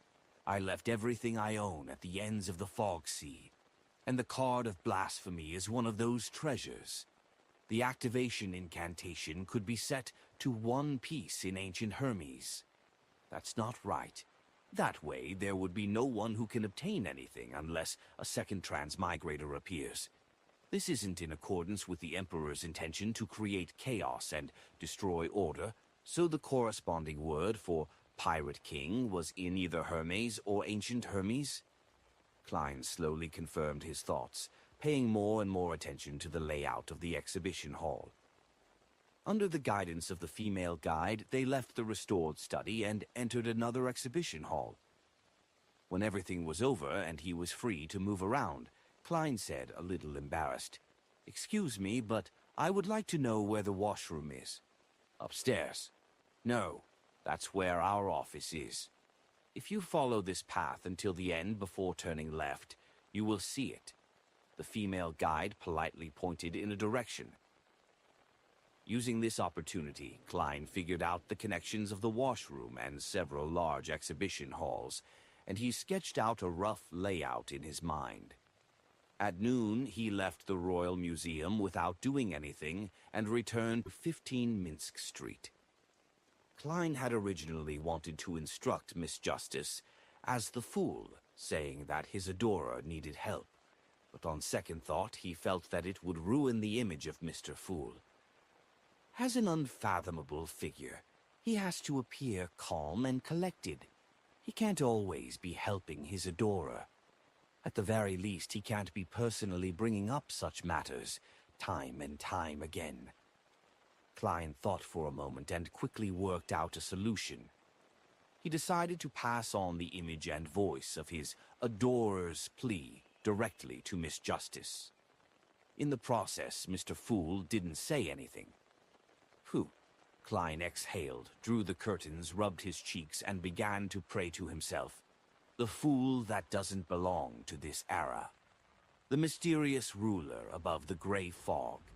The king of yellow and black who wields good luck. I pray for your help. I hope that someone can help me touch the bookmark in Roselle's manuscript of creativity. Help me inflict small and unnoticeable damage to it, and tell me of its results. While doing so, one can recite the corresponding term for Pirate King in Hermes or Ancient Hermes. No matter who helps me, even if there isn't a reaction, I will be willing to pay them £500. This can be deducted from the £5,000 that has not yet been paid. If there is a reaction, I am willing to give more. After doing all of this, Klein waited for a moment before entering the gray fog, and he saw the scene of his prayer displayed on the screen of light. After divining that the theft of the bookmark in the Royal Museum involved a certain amount of danger but wasn't too high, he extracted the plea and added more of a mosaic effect to it. He also distorted his voice slightly, and he threw it into the illusory star that symbolized misjustice. Chapter 319. Audrey's Adventure in Empress Borough, the opulent villa of Count Hall. Audrey was supposed to be practicing her piano at this time, but she remained seated in front of her dressing table, thinking about how to read and memorize Roselle's diary in the evening. Suddenly, her surroundings became hazy, and a boundless grayish white began to emanate. In the middle of the gray fog, the fool's figure sat high above. He was listening to a man who was barely visible. Pray, I pray for your help. I hope that someone can help me touch the bookmark in Roselle's manuscript of creativity. How does Mr. Fool know that I'll be visiting the Roselle Memorial Exhibition this evening after the museum is closed, and that I'll have the opportunity of touching some items? Audrey listened in a daze. Although she was amazed, she didn't find it odd. With Mr. Fool's stature and abilities, being aware of such a trivial matter is very easy. As for how he learned of it, there was no need for ordinary beyonders to attempt to comprehend it. Audrey was about to reply when the fool spoke in a low, flat voice. You can choose to accept this request or not. Audrey pondered for 2 seconds and said, Respected Mr. Fool, I can try, but I can't guarantee success. She wasn't really interested in the minimum reward of £500. The reason why she had accepted the mission was that she was curious about the special nature of the bookmark left behind by Emperor Roselle, which was so important to the adorer of Mr. Fool that he offered an uncapped price. Anyway, I was going to look through Roselle's diary today, so it's convenient, Audrey thought. Amidst the fog, the fool nodded slightly and replied with a single word, Okay. When the illusion was completely gone, Audrey turned her gaze to the dressing mirror and seemed to examine herself closely.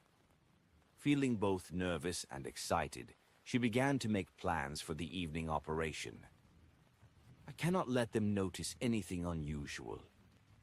Even if Mr. Fool's adorer does take any action later, I cannot become a suspect. It's definitely not okay to only touch that bookmark. The moment it's lost, all eyes will be focused on me. Yes, so I need to show equal interest in all the other objects. I cannot let others notice that my main goal is that bookmark. The entire process has to be fluid, nothing sudden, and it has to be reasonable and logical. How should I cause inconspicuous damage? It's just a bookmark. Audrey's eyes swept across the items on her dressing table without focus. Suddenly, her gaze fell on an open jewelry box and focused on a pair of gemstone earrings adorned with fine needles. The corners of her lips curled up, bit by bit, as her eyebrows and eyes slightly curved as she muttered to herself, With Susie's help, it should be enough. It was 6 o'clock in the evening. Backlund, that hardly ever saw the sun during the current season, was already dark, and the gas lamps were lit up. After the Royal Museum sent off the last batch of ordinary visitors, it received a group of visitors composed of the young lady from a count family, the child of a duke, and a young viscount. As the machinery hive mind knew that some of the aristocratic children were foppish people who frequently caused trouble, the captain of the machinery hive mind's Westboro squad, Max Livermore, was responsible for guarding the memorial. He had no choice but to disguise himself as a security guard and stay close by to prevent any accidents. His hair was neatly combed as he wore a monocle, making his scholarly appearance akin to a college professor. The monocle was actually a sealed artifact, codenamed 1328, named Eye of Crystal. With it, Max Livermore could see the spiritual body directly, as well as ghosts and shadows. There was no need to fear Beyonders who used these usually difficult-to-detect entities to cause chaos or engage in theft. Of course, this sealed artifact also had a significant disadvantage. It could easily attract monsters like wraiths and shadows to the vicinity. If it was worn for a long time, one's vision would suffer irreversible damage. In the gloom of Backlund, she's like the bright sun. At that moment, Max was looking admiringly at the blonde girl with blue eyes to his side. Audrey looked with great interest at the toilet, which was gold-plated and engraved with intricate patterns. She asked the guide beside her, "Is this the first toilet in the modern sense?" "Yes, I personally believe that this is one of Roselle's most outstanding contributions to human civilization. The sewer works that go with it have changed the phenomenon of filth being all over the streets of Trier." The guide originally wanted to say the word feces, but after looking at the girl in front of him, he felt that he couldn't lose his elegance. Audrey hesitated and asked, "Can I touch it?" "Can it still be used normally?" Viscount Glaint asked with a laugh from the side. "Why are you so curious about this? No matter how old it is, it's ultimately still a toilet." The other aristocratic children who were on good terms with them all laughed. "No, Glaint, you don't understand. This is the glory of human civilization." Audrey smiled faintly in response, but barfed inwardly. "If it wasn't to fulfill the request of Mr. Fool's adorer, I wouldn't want to do this either." She sighed helplessly. The guide chimed in. "What Miss Hall said is very right. The glory of human civilization isn't only reflected in firearms and other weapons that have changed the form of war, but they also shine in every detail of our lives. My lady, I don't know if it can still be used properly because no one will use it." The guide glanced at Max Livermore and, after receiving a nod of confirmation, continued, "You can touch it. And you may even open the water tank to take a look at the mechanical structure inside. But please be careful." "Thank you." Audrey watched as the security guard opened the glass wall. She hurriedly took 2 steps forward, reached out her right hand, which was covered in white fishnet gloves, and carefully touched the flush button. Then she slowly stepped back and said with a smile, "All right, let's keep it at that. I've satisfied my curiosity. I can't hurt it any further." She constantly reminded herself that her prescribed character was that of a naive and curious young girl. After reading this, they entered the exhibition hall where Roselle's diary was located. After some introduction, Audrey asked again, "Can I look through this notebook? We are all interested in these strange symbols." "Hey, I heard that paper would suffer damage by mere contact with air after a certain period of time, let alone having them touched.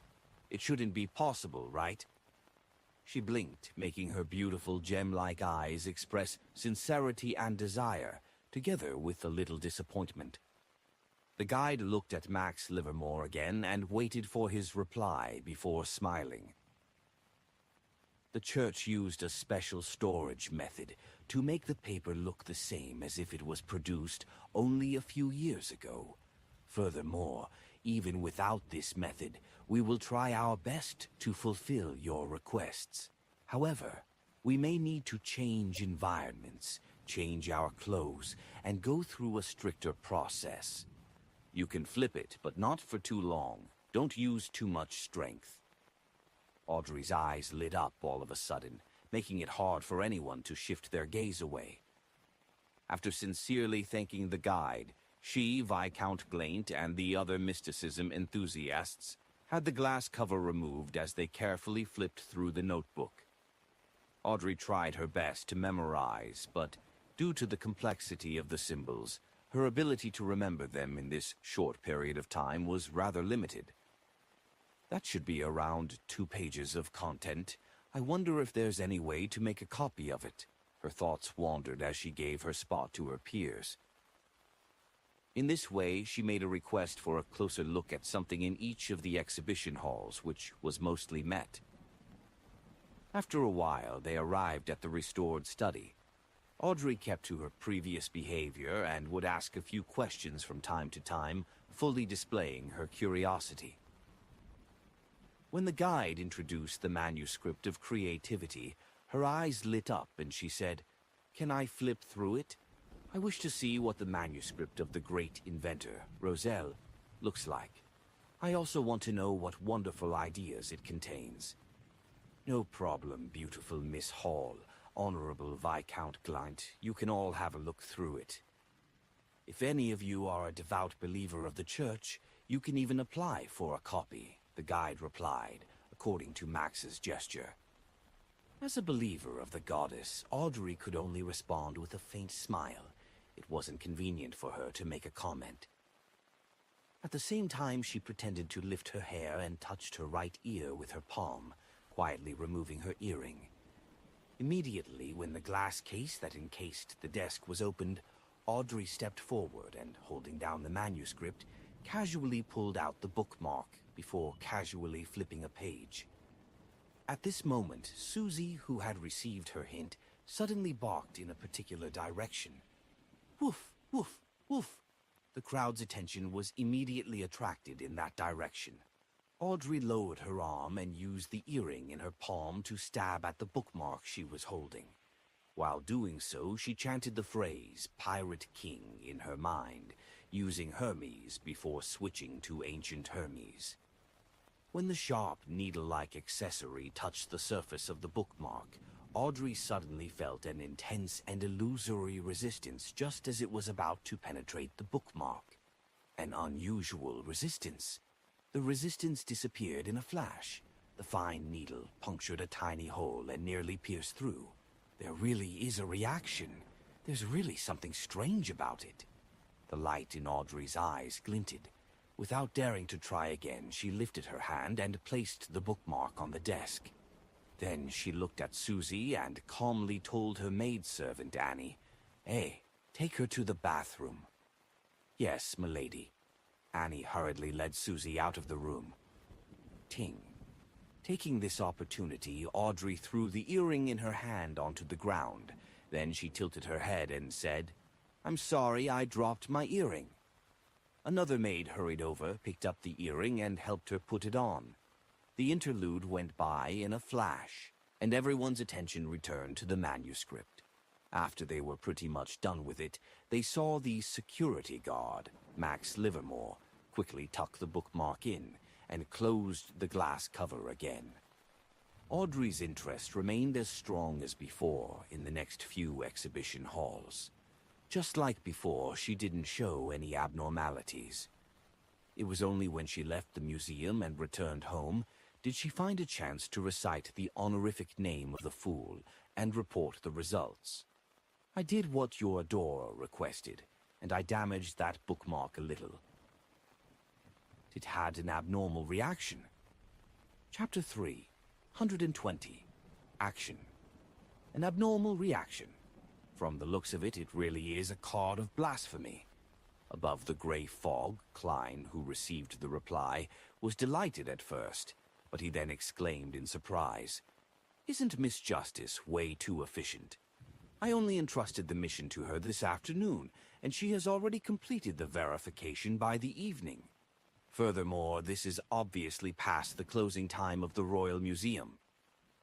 A telepathist also definitely lacks infiltration abilities. Her family's influence is probably even greater than I expected." Thankfully, the verification didn't produce any strange phenomena. Otherwise, the only thing that can be done is to allow Miss Justice to act innocent and hand the card over to the higher authorities. And this also means that I'm not fated to have this treasure. There's nothing in this world with 100% certainty. Amidst his thoughts, Klein heard Miss Justice's subsequent question. Mr. Fool, exactly what secret lies in that bookmark? Well, if your adorer is unwilling to give you the answer, just pretend that I didn't ask. Of course, the secret is that it hides a card of blasphemy inside. Klein was overjoyed as he silently sighed. After thinking it over carefully, he decided to wait until he obtained the card of blasphemy before replying to Miss Justice. Otherwise, she might appear too shocked and act strangely, causing his own actions to be negatively affected. Klein was in no hurry to return to the real world. He just sat there in the silent, empty old palace thinking about when to act and how to do it. Miss Justice has done some damage to that bookmark, so I wonder if someone would later discover the damage. Otherwise, would the bookmark slowly show signs of abnormality and attract attention? Thus, I cannot afford to delay or wait. It would be best if I take action tonight. As all sorts of ideas churned through his mind, Klein gradually came to a decision. Then, on the basis of his morning observations, he conjured the layout of the Royal Museum's first floor and the general conditions surrounding it. Looking at this blueprint, Klein began going through different plans and quickly established a relatively safe plan. Finally, he made another divination to confirm the degree of danger. After seeing that nothing had changed, he returned to the real world and began making all sorts of preparations. What Klein originally wanted to do was to draw the pattern in his memory, forge a similar bookmark, and replace it after he had sneaked in via responding to himself. He wanted to ensure that no one noticed or know for a long time that the bookmark had been stolen. By the time it was discovered, it would be too late for others to trace the incident back to him. However, after much deliberation, he felt that this wasn't good. As long as the fake bookmark was discovered, the most suspicious person would be Miss Justice, who touched the original bookmark today. I can't put Miss Justice at risk for the sake of a treasure. She did this to help me. Klein finally figured out how to keep Miss Justice from being suspected. His plan was to not only steal the bookmark, but to also steal the surrounding items as well, including some of the lighter books. Whew. After finishing his preparations, Klein took out his gold pocket watch and opened it. He patiently waited until after 9. He wanted to act before midnight. If he were too early, people living around there wouldn't have started sleeping. That wouldn't satisfy his requirement for taking action. If he were too late, there would be almost no pedestrians on the streets. Just walking along the streets would make him be easily suspected, and during this period of time, the whole of Backland was under tight curfews due to serial murders. This was beneficial to Klein's operation, but it was also disadvantageous. Tick, tock, tick, tock. The needle kept ticking. As the night deepened, the crimson moon appeared, and it was finally past 9. Putting the master key and other items in his pockets, he took his cane and first went to East Borough to change his attire. Then he rented a carriage several times until he reached a place quite far from King's Avenue in West Borough. By then, an hour and 45 minutes had already passed. His initial plan was actually nothing like this. He wanted to summon himself and respond to himself, to become a spirit body. He wanted to rely on his extremely fast speed to cross the distance from Sherwood Borough to West Borough before infiltrating the Royal Museum. However, he eventually abandoned the plan because of the potentially high risks. Backland had more than one high sequence beyonder. In a situation where a serial killer caused everyone to panic, yet remained unsolved for such a long time, There might be high-sequence Beyonders who were consciously using their Beyonder powers or corresponding sealed artifacts to monitor certain areas. The distance from Sherwood Burrow to West Burrow was neither too long nor too short, and the probability of being discovered was substantial if such a special spirit flew like this. This cannot be completely written off just because the divination result says that the risk isn't high, but there is the existence of certain danger. Because the divination doesn't give a direct answer, but a revelation that needs to be interpreted. In other words, the results of the risk isn't high, but there is the existence of certain danger is built on the premise that I make a relatively good choice. Therefore, to be careful, Klein modified his original plan but retained the core idea. 2 Kings Avenue, Royal Museum. There were 4 security guards standing on top of a polygonal roof. Dressed in thick robes, they were enduring the cold of the autumn night as they carefully monitored their respective directions. Once anyone approached the museum, even if they were hidden by the trees or building shadows, it would be difficult to hide from their eyes. From this arrangement alone, it could be seen that the security company that had been employed was very professional. There's still half an hour before our shift ends. A security guard looked down at his companions who were patrolling the building and shook his body. In the museum, the remaining security personnel were divided into 4 groups. They patrolled the various exhibition halls in intervals according to different routes. In the showroom where Roselle's diary was kept, the machinery hive mind squad captain, Max Livermore, wore a monocle that allowed him to directly see wraiths, shadows, and other spirit-type monsters. He carried a lantern as he went back and forth to check on the area. Occasionally, he would head to the other halls to check on the situation. His 2 subordinates remained in the small hall next to Roselle's diary. However, there was an additional item on the glass display case. Oh, it was a collection of brightly colored blocks that had been pieced together into a miniature layout of the museum's first floor. This was also a sealed artifact. As long as those blocks were pieced into the shape of a corresponding building, they would be able to establish a connection with the real building. Once anyone intruded, its surface would react immediately by shrinking. Of course, there were quite a few limitations to this. The distance couldn't be too far, and it wouldn't work if the number of blocks it had wasn't enough to piece together the building. And without external help, it was almost impossible for people or items inside to leave. "Captain, do you really think someone will steal this notebook? I can't comprehend it at all," one of the team members asked in a bored tone when he saw Max coming back with his lantern. Max smiled and said, "Some people adore Roselle with zeal. It's not something you can understand. Some of them believe that they can crack it and only need more information for reference. Some of them believe that the symbols contain a mysterious power.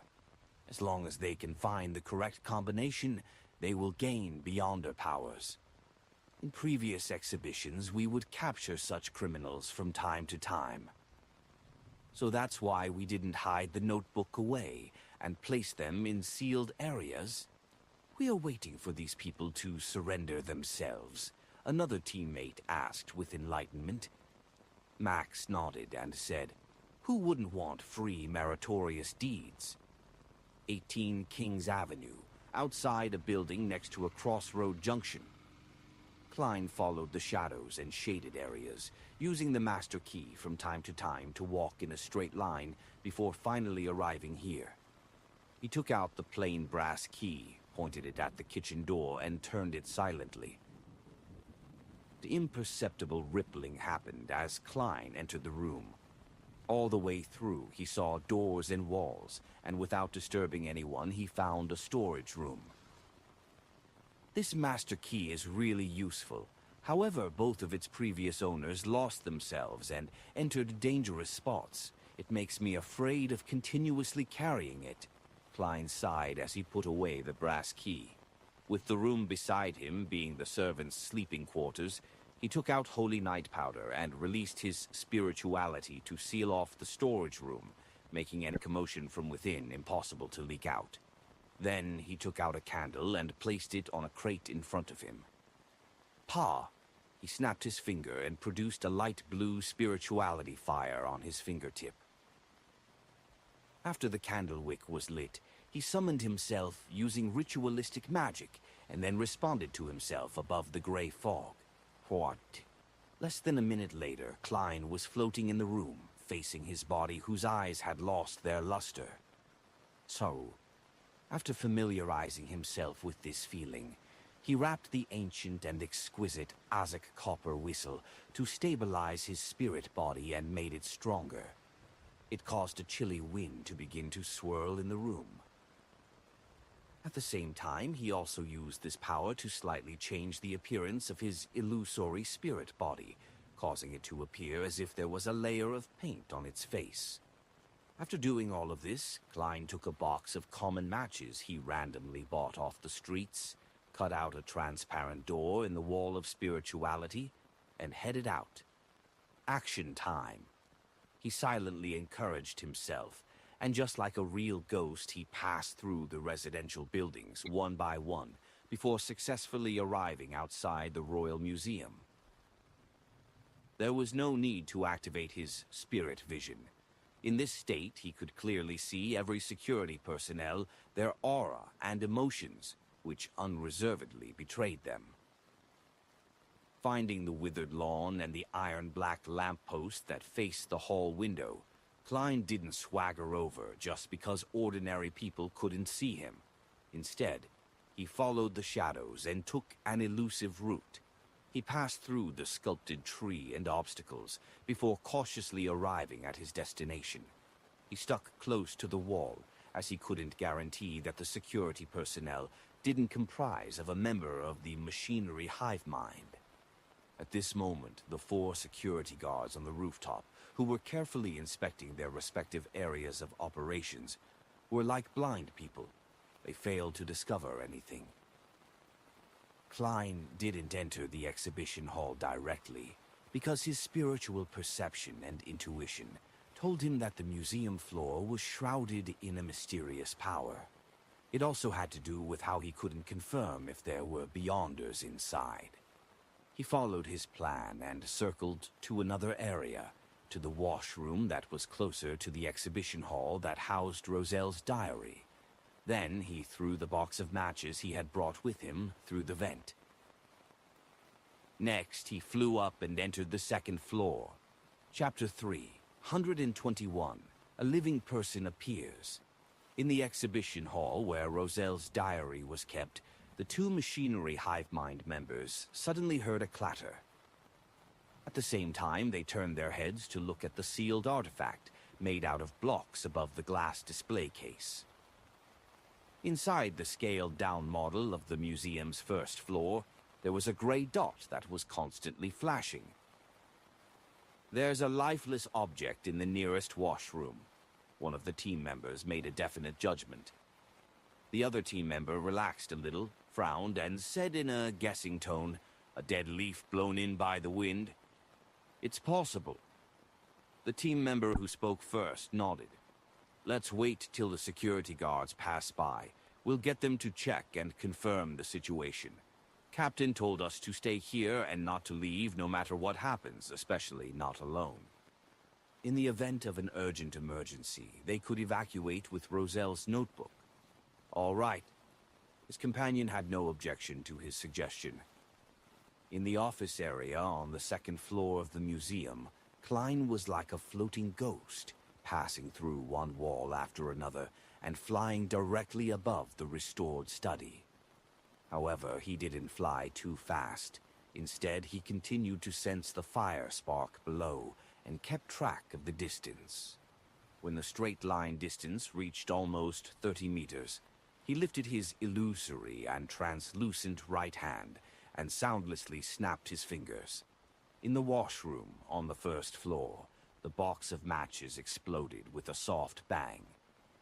Then a scarlet flame leaped up and ignited a paper towel, a potted plant, and the wooden door. The flames didn't spread yet, but it was shocking enough. The nearby security personnel who heard the noise immediately rushed over. In the exhibition hall that was monitoring the entire situation on the first floor, the two machinery hive mind members also saw the flames in the model at the same time and subconsciously wanted to rush over there. This was not only an attempt to extinguish the fire, but they were also prepared to capture the troublemaker. But the moment they took 2 steps, they stopped, having remembered their captain's orders. "Don't leave this exhibition hall. Don't leave Roselle's notebook, regardless of the situation." They looked at each other, then they looked warily at the 2 entrances to the hall before quietly taking out their own Beyonder weapons. As Beyonders of the Church of the God of Steam and Machinery, they were never lacking in equipment. At this moment, Max Livermore was patrolling the various exhibition halls on the first floor with a lantern in hand. He had also noticed the commotion and, without thinking, rushed towards the direction of the exhibition hall where Roselle's notebook was located. The priority to ensure the safety of the items was higher than capturing the intruder.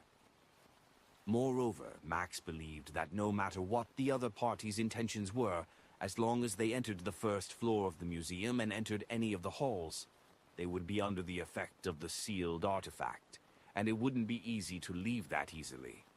If there was no external help, the infiltrator would be trapped inside. Even if the intruder had a helper, it would still take them quite a bit of time to get rid of the effects. Once you enter, you will be like prey that has fallen into a trap. Max Livermore ran at top speed. After passing through many exhibition halls, he finally saw the silhouettes of his 2 companions. At that moment, Klein, who was on the second floor of the museum, had already passed through the doors and walls according to the layout in his memory. He had arrived right above the restored study. He was in no hurry to carry out any follow-up actions. Instead, he first looked down. As the stone floor was relatively thick, Klein was unable to vaguely confirm if there were any auras or emotions beneath him.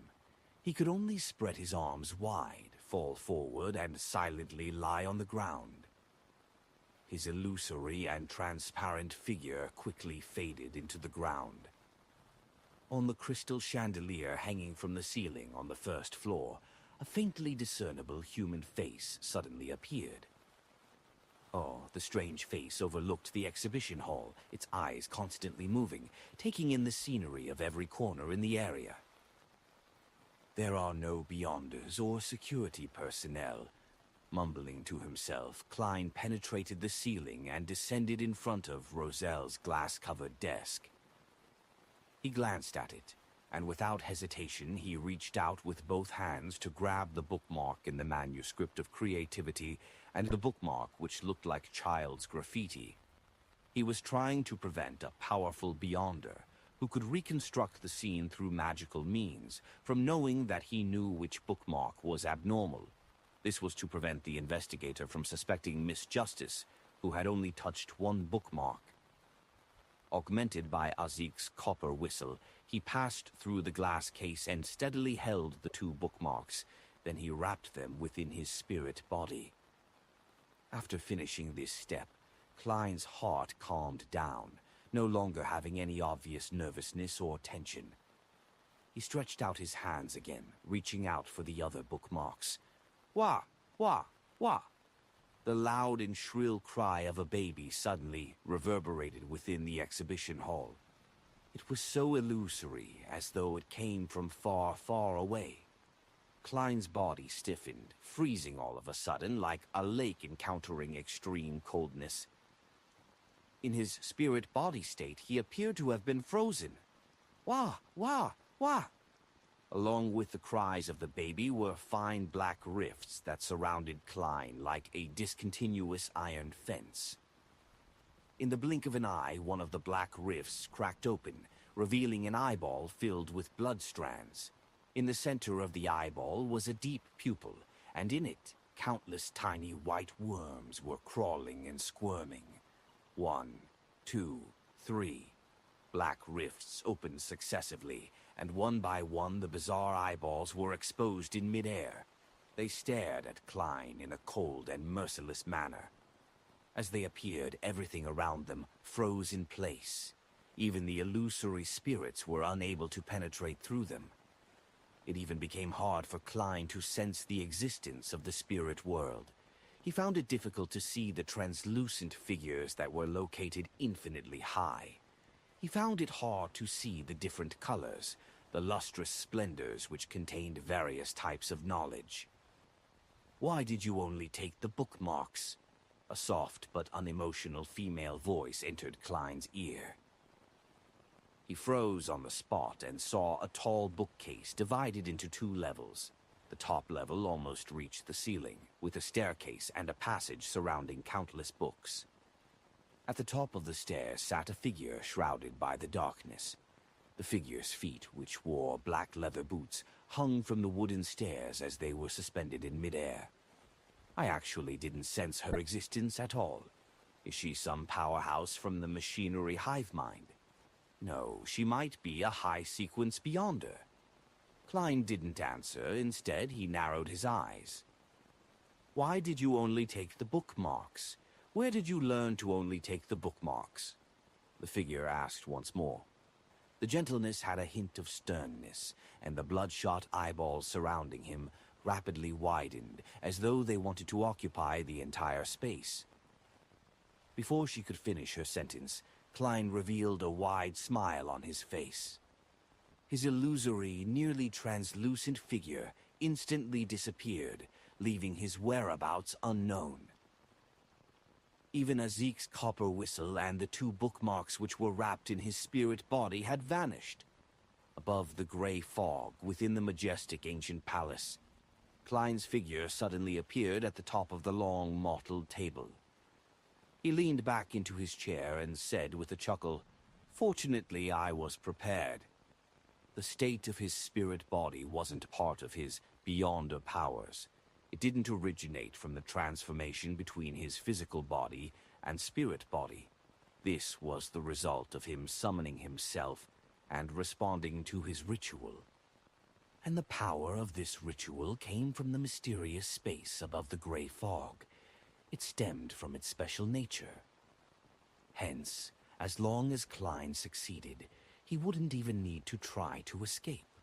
By just ending the summoning directly, he would be able to return to the gray fog and, from here, instantly return to his physical body in the real world.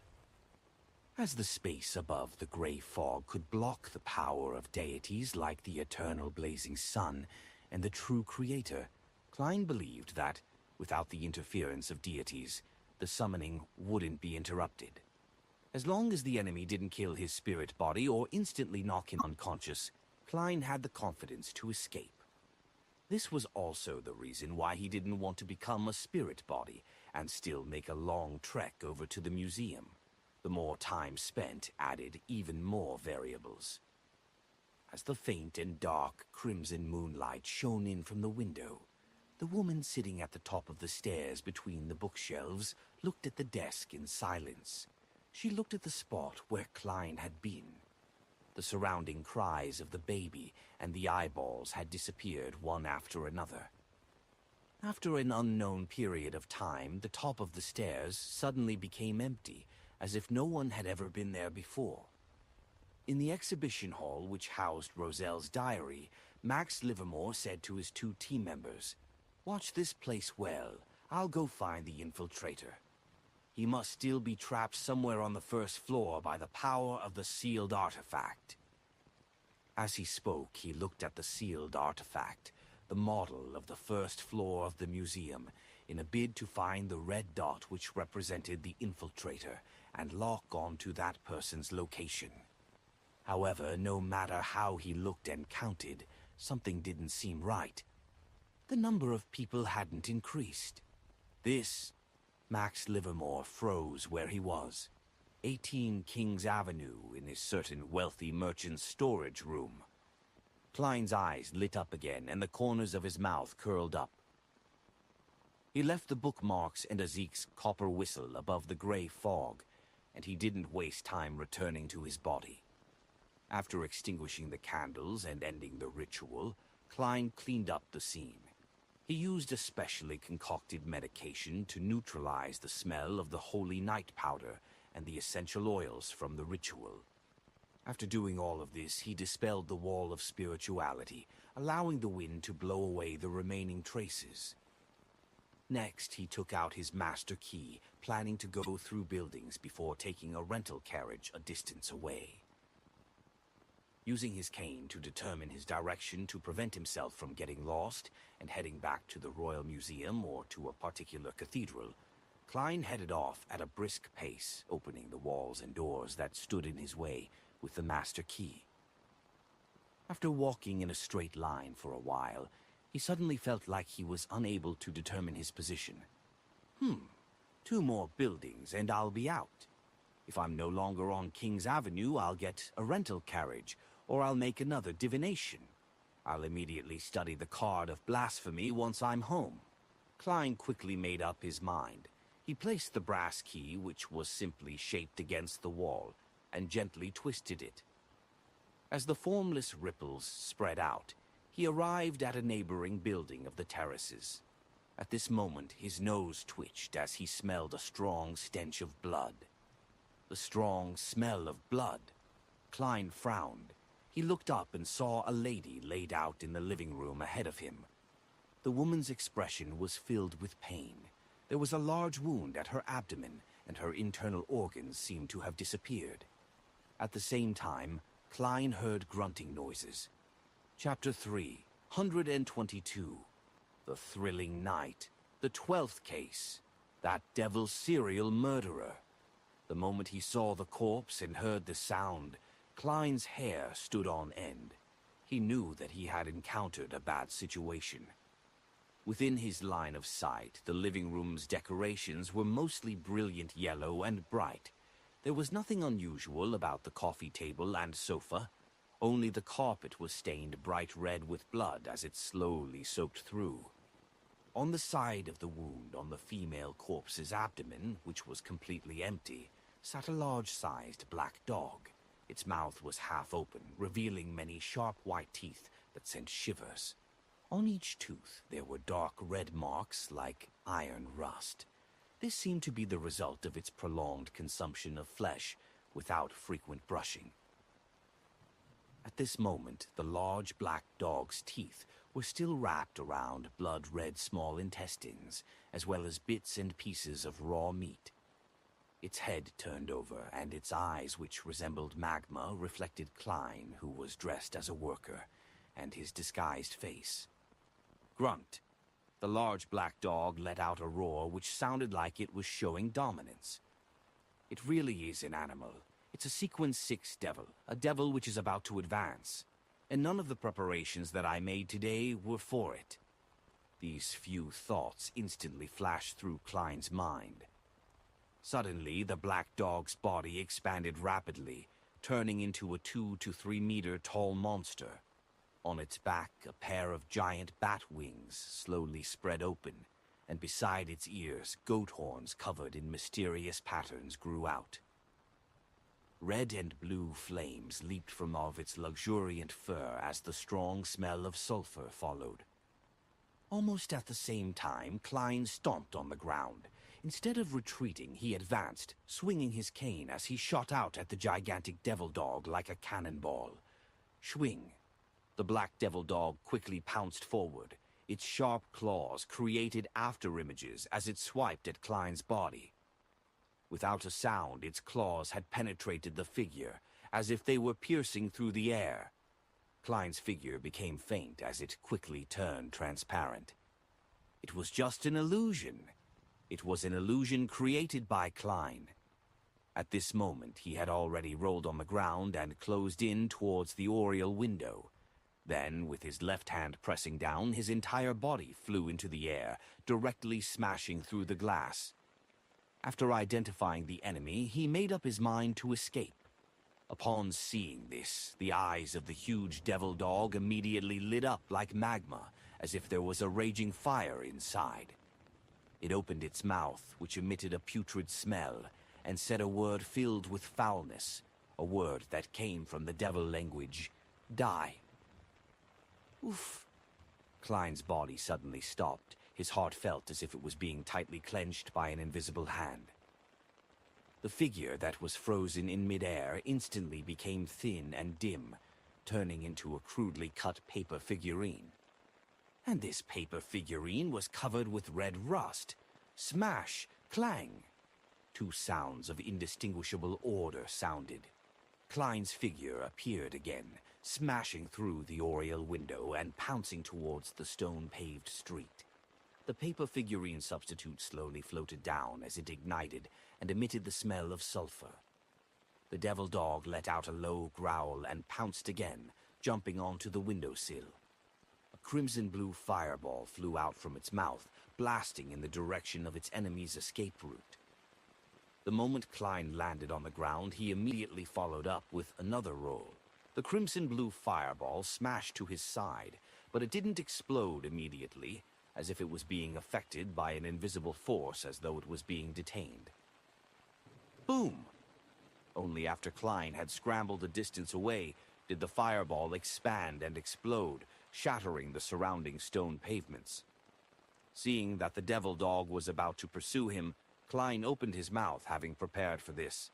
He shouted at the top of his lungs, "Murder, save me! Murder, save me!" His voice seemed to be augmented with special effects. It echoed far and wide through the silent night, waking the residents of the entire street and sending them into the ears of the patrollers who were 2 streets away. The giant devil dog paused in its pouncing posture. After thinking for a second, it retreated back into the room and began to clean up the scene. Klein's sprinting figure also disappeared under the shouts of "Murder" and "Save me." Inside a nearby fireplace that had long since been extinguished, the remnant charcoal suddenly reignited, and an exaggerated flame rose up. Klein seemed to be performing a magic trick as he appeared out of the flames. With a light leap, he held his cane and jumped out. Then he used the master key to open the door, tear through walls, and quickly escaped in another direction. Phew, at a time like this, a scream without beyonder powers is much more useful than simulating gunshots. Klein sighed as he took out a bottle of amantha extract and dripped a few drops on himself. As the original race of the devil was of the dog species, he had to be wary of its scent-tracking abilities being one of its special powers. In this way, Klein continued on until he reached another cross-junction. Only then did he stop and look around. Seeing that it was relatively quiet and unaffected, he hurried to the side of the street and hired a rental carriage. Udaisid. It was only after the carriage had traveled a certain distance in the night when Klein finally heaved a breath of relief. He knew that the devil wouldn't catch up to him. This master key is really strange. I actually got lost and found myself at the scene of the murder. I have to be a lot more careful when using it in the future. That really was a devil transformed from an animal. Where did its potions and formulas come from? Does it have a human companion? How did it pick its target for the serial murder? What's gratifying is that after confirming this point, it will be much more difficult for it to commit crimes again, and the probability of getting caught will also greatly increase. All sorts of thoughts and questions appeared in Klein's mind as the carriage sped along the wide, deserted road which was lined with gas street lamps.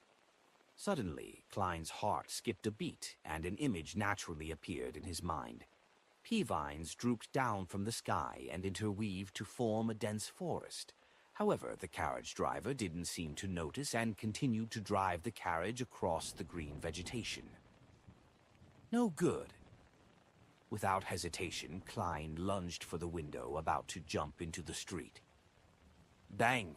The carriage shook, and he was flung backward. At the same time, those pea vines really drooped down. Klein frowned as he attempted to use flame controlling to ignite the carriage, but no sound came from his fingers. At this moment, the surroundings had become abnormally quiet. Even the sound of the horse's hooves trampling and the rapid rumbling of the wheels over the green vegetation had disappeared. Klein tried his best to calm himself down as he looked out the window and saw that the carriage had been driven into the air, following the road of pea vines. No, this isn't Backlund. He narrowed his eyes. At this moment, the carriage stopped. Outside the window, the pea vines had formed a hammock in the air. A pair of feet in black leather boots drooped down, and a gentle but emotionless voice entered Klein's ears. "What were you doing?" "It's that woman inside the museum. She's suspected to be a high-sequence beyonder. She doesn't seem to recognize me. After all, I had disguised myself with Isaac's copper whistle. She must have heard the cry for help and came over to check." Klein's thoughts were abnormally active at that moment. He deliberately gulped and said, "I'm a private detective.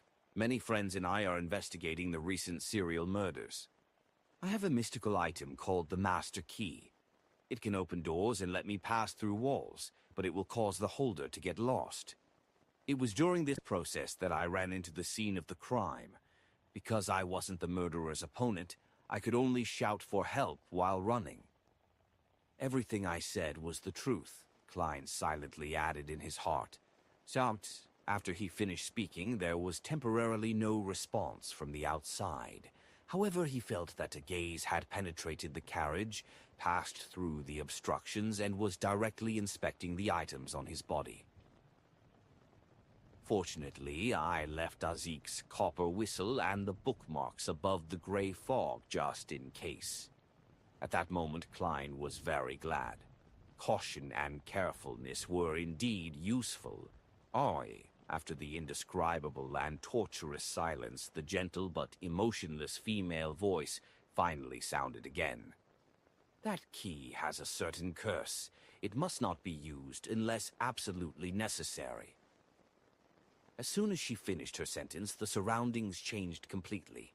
Everything, the pea vines, the road through the forest, the road to the sky, had all disappeared. The carriage continued on the streets, driving between the elegant iron-black gas street lamps. Klein remained on tenterhooks until the carriage arrived near East Borough, where he paid the fare of 8 soldi. Under normal circumstances, a rental carriage wouldn't enter any of East Borough streets because it was likely to be robbed. In one of the rooms on Black Palm Street, Klein changed his clothes and went straight to sleep. He didn't attempt to return to Mint Street before midnight. The 12th murder had just occurred, and it would only serve to make Backlund's situation tenser. He didn't immediately go above the gray fog to study the secret of the bookmark. He acted just as he had described himself to the mysterious woman. He was a low-sequence beyonder, a private investigator with some beyonder powers. Tonight sure was filled with surprises. It was rather thrilling. All I did was steal something. Yes, most of the problems can be blamed on the Master Key. Klein made a self-deprecating comment and quickly fell asleep. The next morning he breathed in the choking smog as he slowly strolled home and picked up the newspapers and letters from his mailbox. After opening the door, he casually flipped open the newspaper to take a look and found that the headline was as he had expected: "The 12th case. The devil has appeared again. The police have declared that they have locked onto the murderer." As for the theft of the objects in the Royal Museum, it was only mentioned in an inconspicuous location. In fact, the article didn't even mention what the stolen object was. The unstamped letter that came with the newspaper was a water bill that Klein had to pay for himself. He glanced at it and casually threw it on the coffee table. He then returned to the second floor to heat up water for a bath. He waited until the water vapor filled the bathroom before he seized the opportunity to take 4 steps counterclockwise to enter the space above the gray fog. Inside the immutable ancient palace, Klein sat down and picked up the bookmark that depicted the figure of Emperor Roselle. It really wasn't easy getting you. He gently caressed the surface of the cardboard and silently sighed.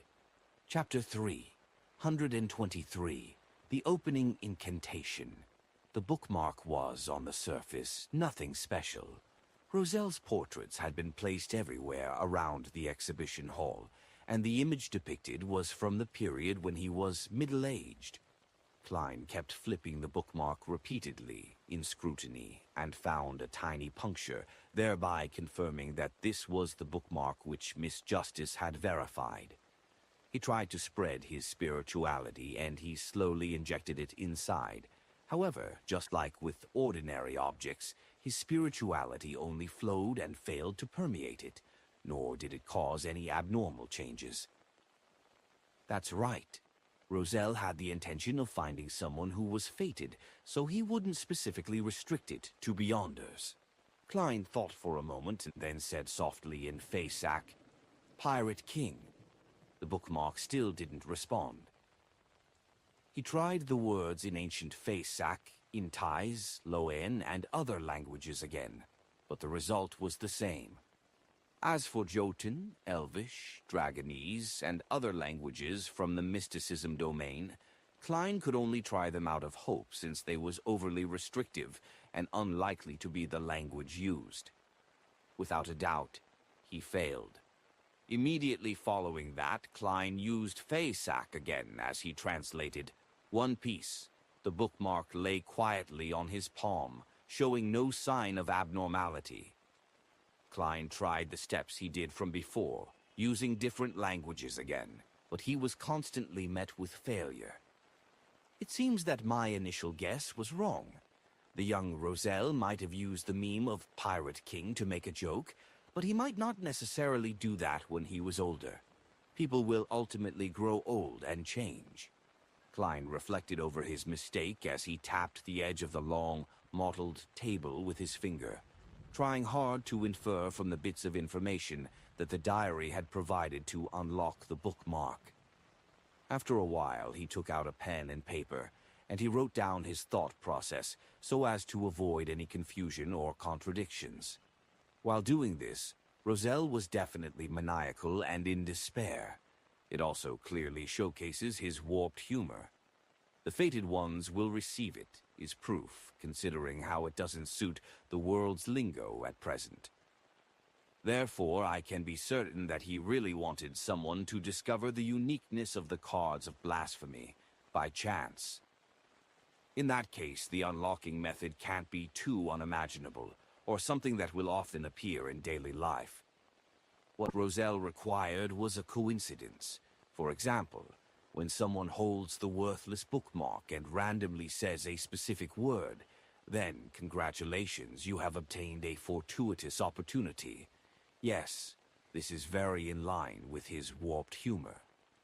Going by this logical train of thought, different cards of blasphemy should have different unlocking incantations.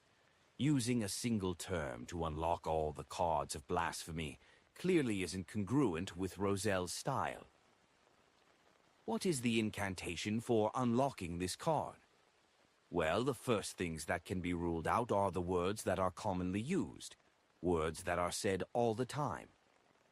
Also, when creating the cards of blasphemy, Roselle's state was in despair, maniacal, unwilling to part with it, reminiscent, struggling, and angry.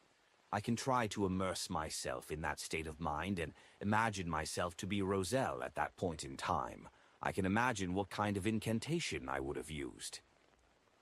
Klein stopped writing and began acting as Roselle in a bid to find some inspiration. He first tried out vulgarities in different languages, including ancient Faceac, as well as terms pertaining to hope, but unfortunately was rewarded with failure. Immediately after, he tried to figure out what would be the last thing a desperate powerhouse would be reluctant to part. His wife, Matilda. Such a licentious guy shouldn't have such deep feelings for his first wife. His children, the eldest daughter, Bernadette, the eldest son, Ciel, and the second son, Bonova. According to the diary, the person he can't get over the most was his daughter, Bernadette, who might become an important figure in the mysterious world. Klein paused, took a breath, and prepared to try again. "Bernadette," he said in the Inti language. The bookmark didn't respond.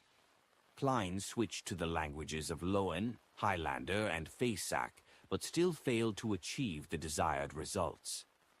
He sighed and said with a deep voice which corresponded to ancient Facesack, "Bernadette." This name echoed in the empty and quiet gray fog like it was nothing special. Just as Klein was about to search for new inspiration, he suddenly felt the bookmark in his hand sink. It immediately turned into an invisible whirlpool which wildly absorbed Klein's mental energies.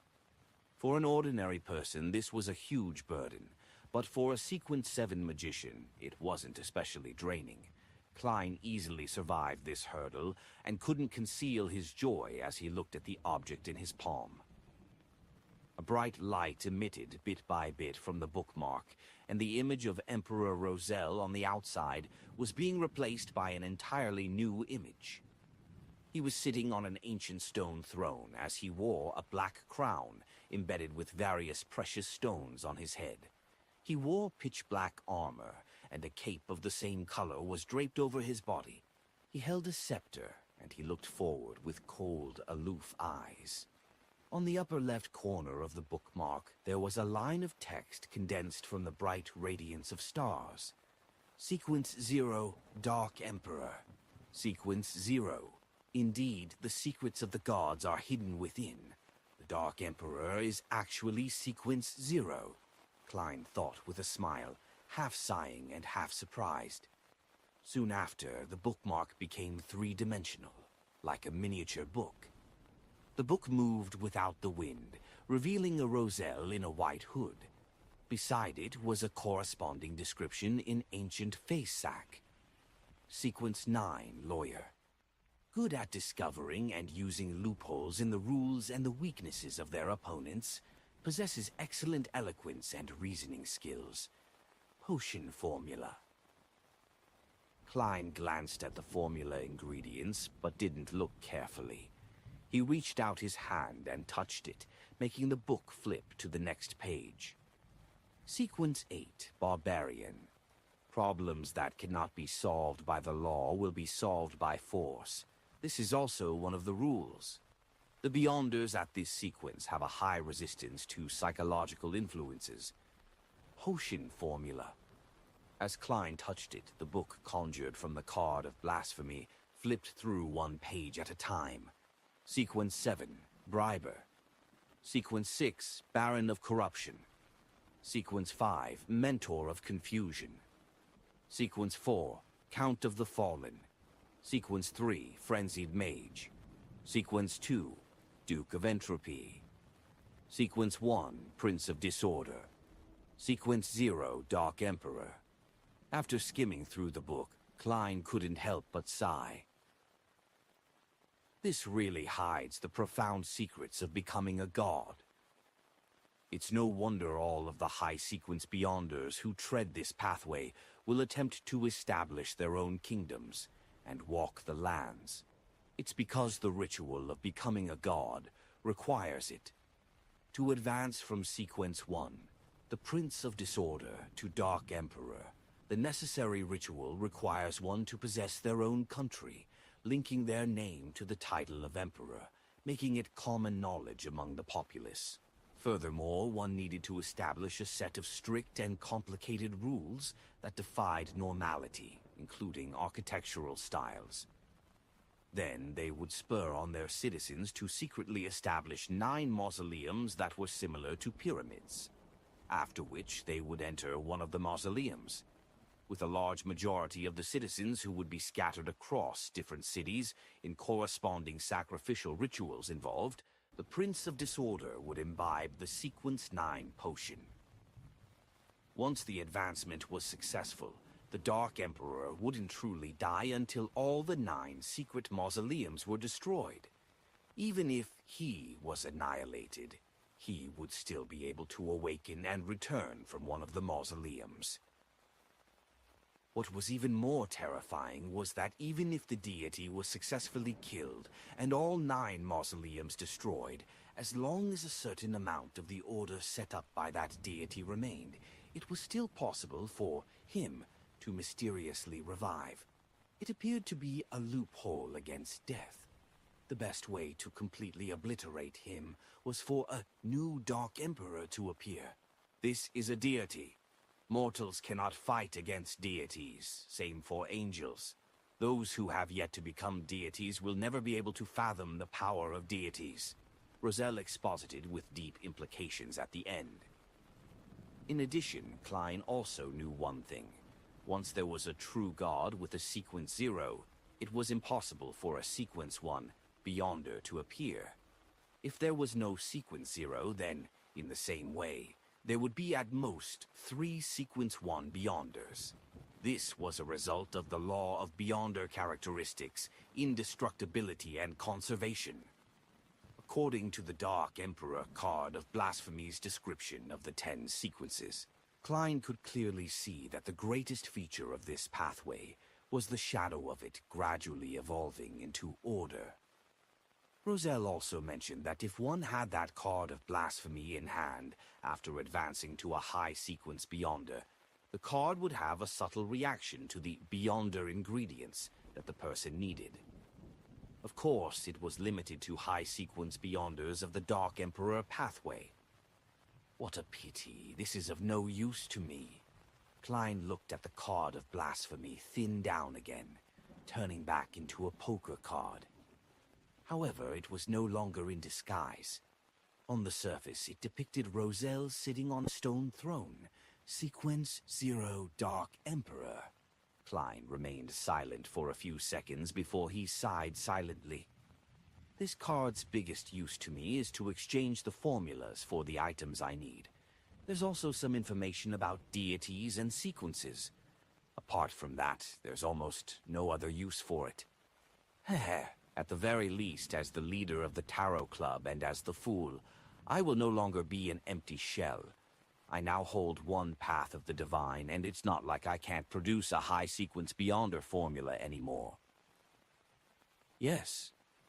I remember that at the Beyonder gathering organized by old Mr. Eye of Wisdom, the lady who is suspected to have an artisan backing her has been always seeking to purchase the potion formula of Barbarian. As his mind whirled, Klein took another look at the Roselle portrait on the Dark Emperor card and couldn't help laughing. He has made every sequence in his own image. What a narcissist.